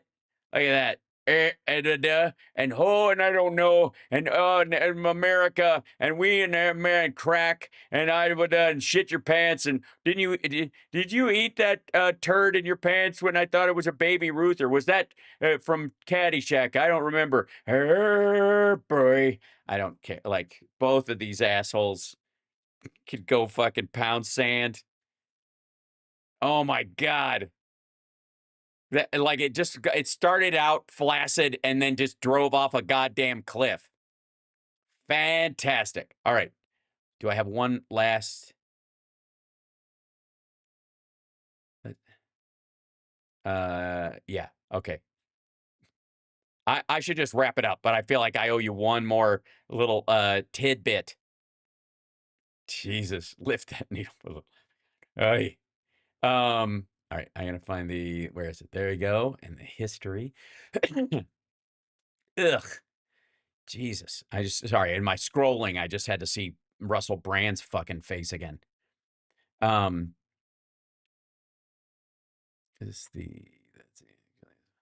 yeah. So that would show you this. Just like Hold working on. a Here you coal. go. Here you go. This is when you've lost Ben Shapiro, ladies and gentlemen. Here's Ben Shapiro. Look at the title. This is giving you an example of how all over the map. This is one of the people that Megyn Kelly was saying was complaining earlier, and it was driving her nuts. Both of them. What the hell happened on Liberation Day? Watch this. It's going to be shocking. Mr. The guy who I guess does all of the shopping for Tucker Carlson. I like wood. So is Ben, and he plays this first. He plays the clip, I think. And he talks about the thing. And we're going to take care of our people first. Okay, so he's actually making a separate case here, which is that people should pay their own way when it comes to their welfare and defense spending. Totally agree, 100%. That is absolutely true. Also, that has literally nothing to do with what the president of the United States did yesterday. It seems to be predicated, his giant tariff policy that he just dropped on the market unilaterally, probably unconstitutionally yesterday. And I'll get to that in a moment. Yeah, see there, and you know what? Here's the thing. I don't know which part to enjoy more. The part where, like, these folks are finally coming around to admitting that we were right all last fucking year when we were saying, yeah, he's gonna do it. He's a fucking moron. He thinks it's gonna work. He's really being serious, and it ain't gonna work. It's gonna be shit. And we were all telling you, and you're all like, what? It's a negotiating tactic. It's not going to hurt anything. You guys. And now they're all like, oh, fuck. What the shit? Yeah. Predicated on a few false notions. Oh, the other thing is like watching the attacks that they get from their own side. That would be the I don't know which I like better. Watching them come around or watching their own just eat their face. The American economy. One is that the American economy has been a giant fail for the last 40 years. That is simply not true. This is a myth that is propagated by both parties. And I know. No, it's not. No. Democrats saying that there is income inequality is not the same thing as saying that the economy as a whole is a total fucking fail. And certainly not anywhere near the scale of what fucking Bill O'Reilly and Trump are talking about. Not even close. Stop it. Fuck off. No, we were having wage growth under Biden. We had near full unemployment. We had near full employment. Like, no. There was work to be done, but we were operating under the pretense that it would be better off if we were all fucking living like Amish people or people in the village. Fun myth. It's something people like to believe, is that yesterday was economically better than today. And then you look at all the stuff around you, and you look at the phone in your pocket, and you look at the computer before you, you look at the internet, you look at the fact you can literally order any product. It's nice to know that Ben's been watching my show, although apparently on a delay of about 9 months. Anytime from anywhere on Earth, and it arrives at your... And a year and a half, and 2 years, and almost 3 years. In 2 days at a price you can afford, and you think to yourself, would I rather live in 1980 when the only person with a cell phone was Gordon Gekko on a beach holding a shoebox to his head? When central air conditioning was kind of a rarity.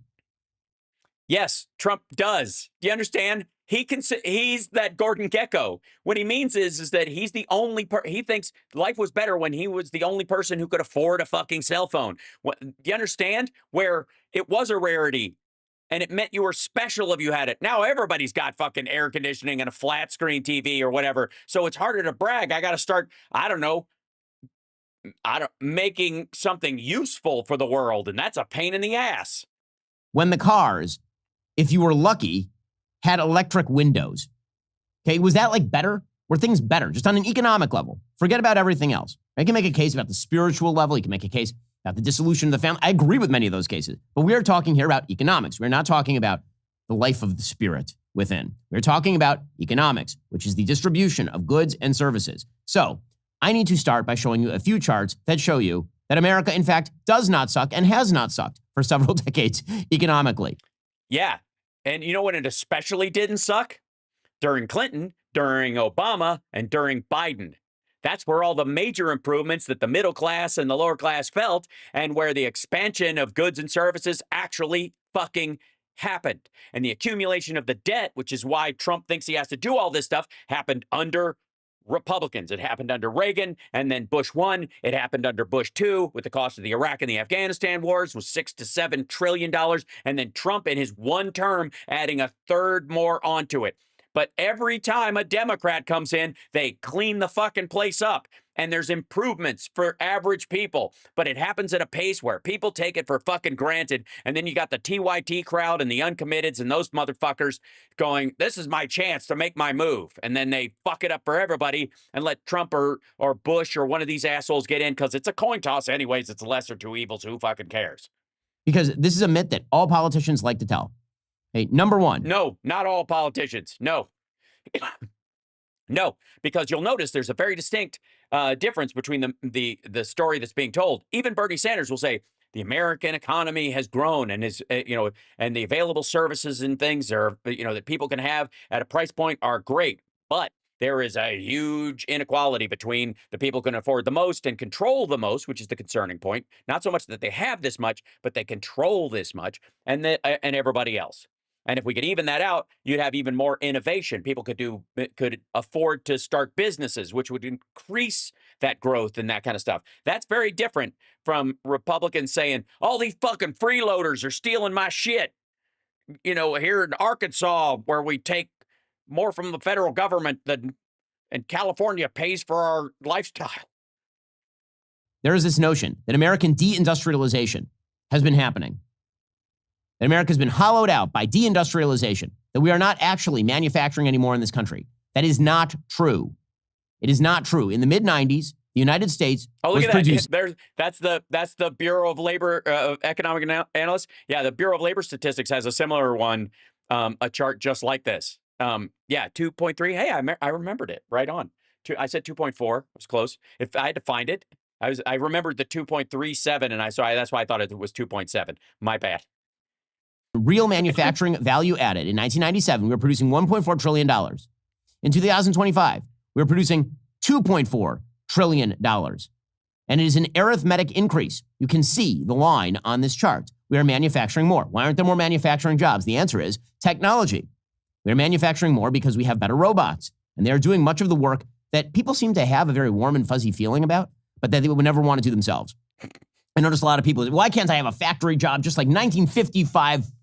Okay, nobody says that to him.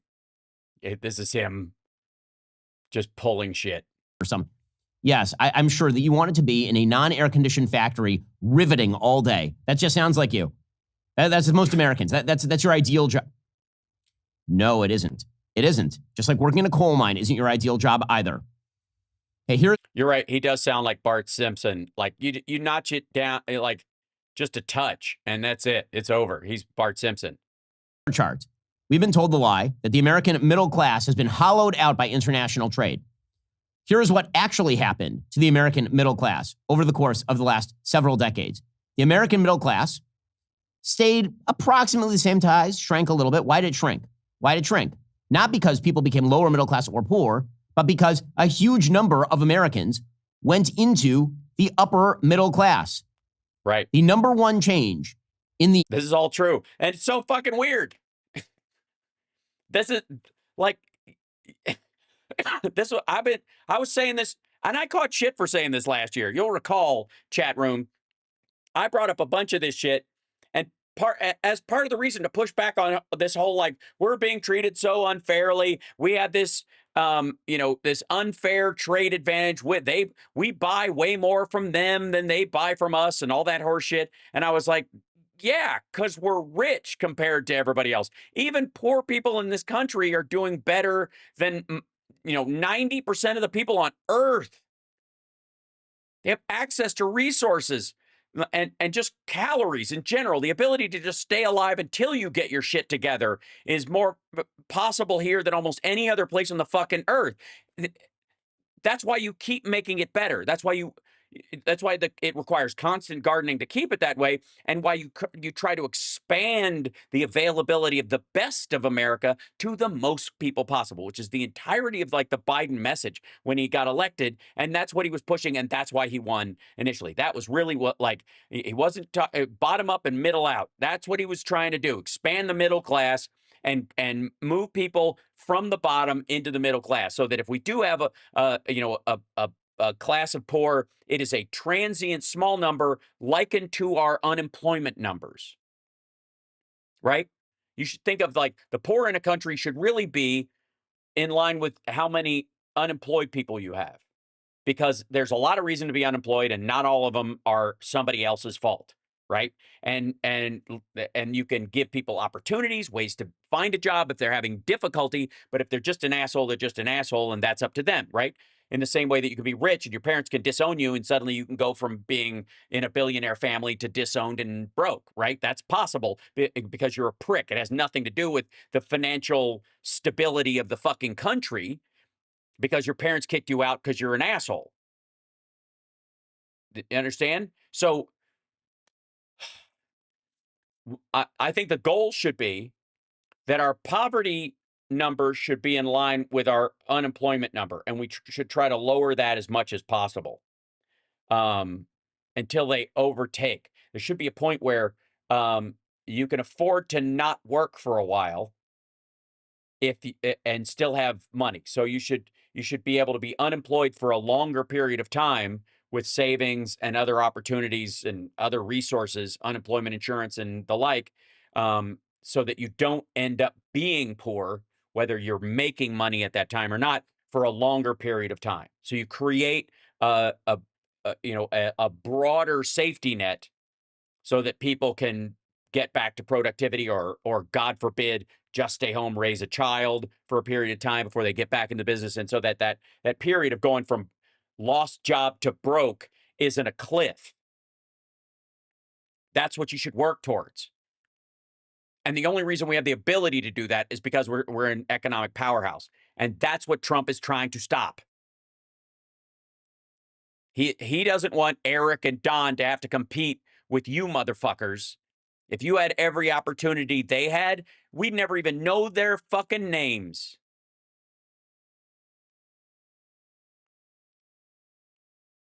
And again, I am not one of these people, and I'll end on this. I am not one of these people that believes that that somebody who's born into a family of privilege or their family is rich and therefore they got special things, they got to go to a special school or they got extra, leisure time or whatever, access to an encyclopedia when the other kids didn't have one, whatever. Because that's the purpose of your life when you're raising kids. You try to better your life so you can provide more for your kids so they are better prepared for a more prosperous life than you were. You want more for them. So you build up whatever fortunes you possibly can, in large part so that your kids don't have to spend all of their energy on the drudgery of life and they can focus on moving forward. That's where and blue collar people did this all the time. You'd strive your ass off so you could send your kid to college, right? And somebody could equally go, you're only here because you were lucky enough to have parents that would work their fucking ass off so that you could go to college. That's an absurdity. Same thing is true of like wealth built over time, right? I don't think children are like accidental to their parents and they get this, that the privilege that they got comes from nowhere. It comes from their parents knowing that life is hard, takes a lot of money or takes a lot of effort and you've got to struggle in a lot of places, especially at the mid-century. And so they worked very hard to create a bubble around their kids so that they could at least extract themselves from the drudgery of life. That's the whole fucking purpose. It always has been. The only time it can be held against you, I think, if you're born into a rich family and you go to rich schools and stuff, and Jesus, if I'd have been able to go to Yale for acting, my career would have started 10 years earlier, and I wouldn't be necessarily a different person, right? I would have, that would have been great, but it didn't happen, right? I had to hump it, whatever. But I don't have a grudge against those kids that had that extra stuff. I mean, it would have been nice to have it myself. But the only time I think those people of privilege should really catch shit is when they piss it away. Your parents work hard, they build a nest egg, or your grandparents, and they make sure that your parents don't fuck it up. And then your parents work hard to maintain it, make sure it's there so that you can continue. So they're trying to protect their progeny and their companies, whatever they want to make, totally fine. But when they hand it over to you and you fucking bankrupt the fucking thing with your whimsical bullshit about having a casino named the Taj Mahal, then you catch shit. Then it's open fucking season. Because you had every chance to turn it into something real. You were born on third base. If you can't hit a homer It's no one else's fucking fault. I don't want to hear it about fucking welfare families. I don't want to hear about regulations. I don't want to hear about, well, if only the banks and blah. No, fuck you.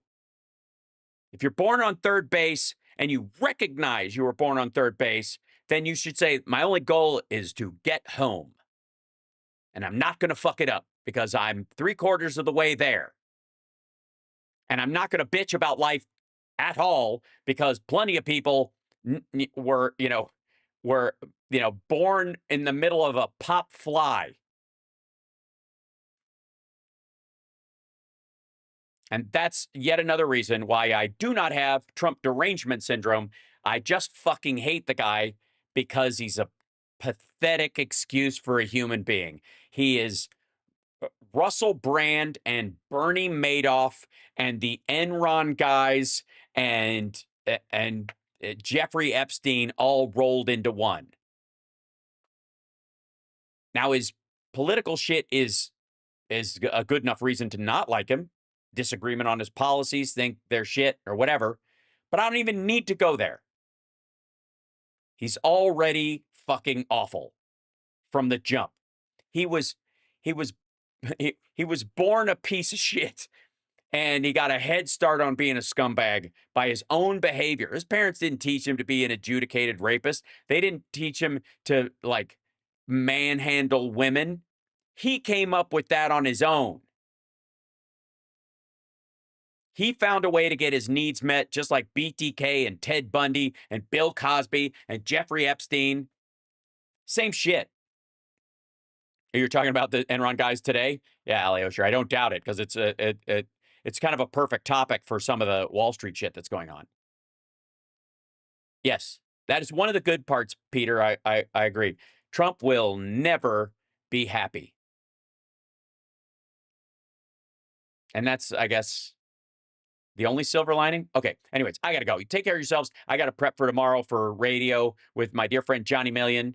I've got to build a screen because I'm going to try that guest plan that I have to try and get so that I can be on Substack and use Ecamm as a guest. Oh, God. It's going to be so complicated. And then I won't know if it'll work until the last minute. I think it will. It should work, but it's always something. Okay. Anyways, love you guys. Take care of yourselves and take care of somebody else. And I will see you come the morn for HalSparks radio program Mega Worldwide, 9 a.m. Pacific time. And in the meantime, what do we end on? This is the quote that's been in my head for the last fucking 5 days. Did IQs just drop sharply while I was away? I gotta say, there is a whole lot of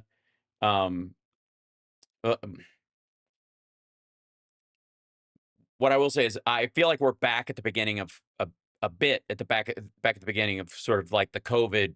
How's this going to go? And what I'm telling you guys is that it's not gonna.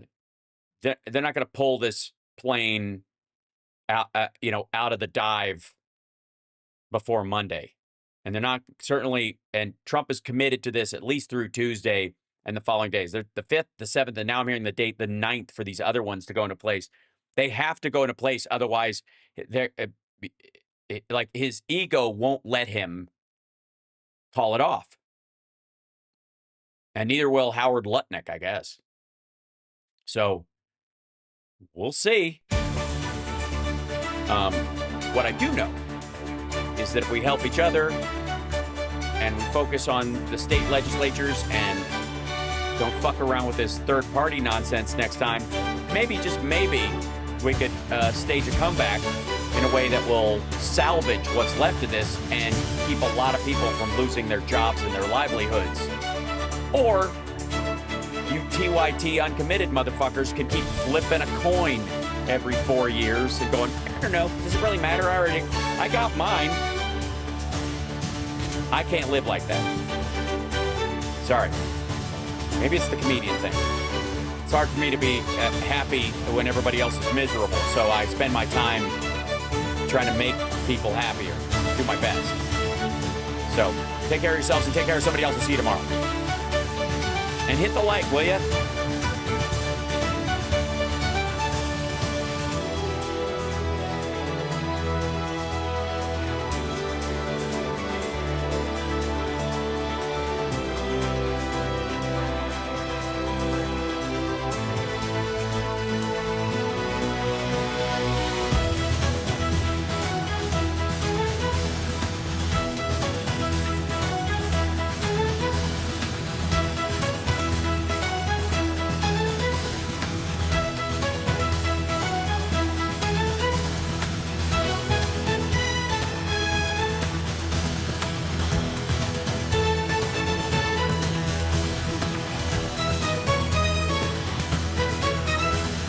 Thanks, Substack, and thank you, Vanessa. Glad I could do it. Thanks, everybody.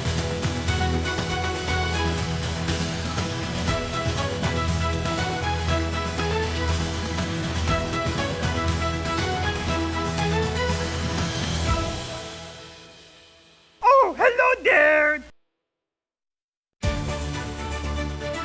I'm funny how? I mean funny like I'm a clown, I amuse you? I make you laugh? What do you mean funny? Funny how? How am I funny? I have come here to chew bubblegum and kick ass. Now, in the name of Zeus's butthole, did you get out of your cell? I never realized how much my advice hurt people until my advice hurt me. Oh, come on! What the hell? Just the facts, ma'am. Sportos, motorheads, geeks, sluts, bloods, wastoids, dweebies, dickheads. They all adore him. They think he's a righteous dude.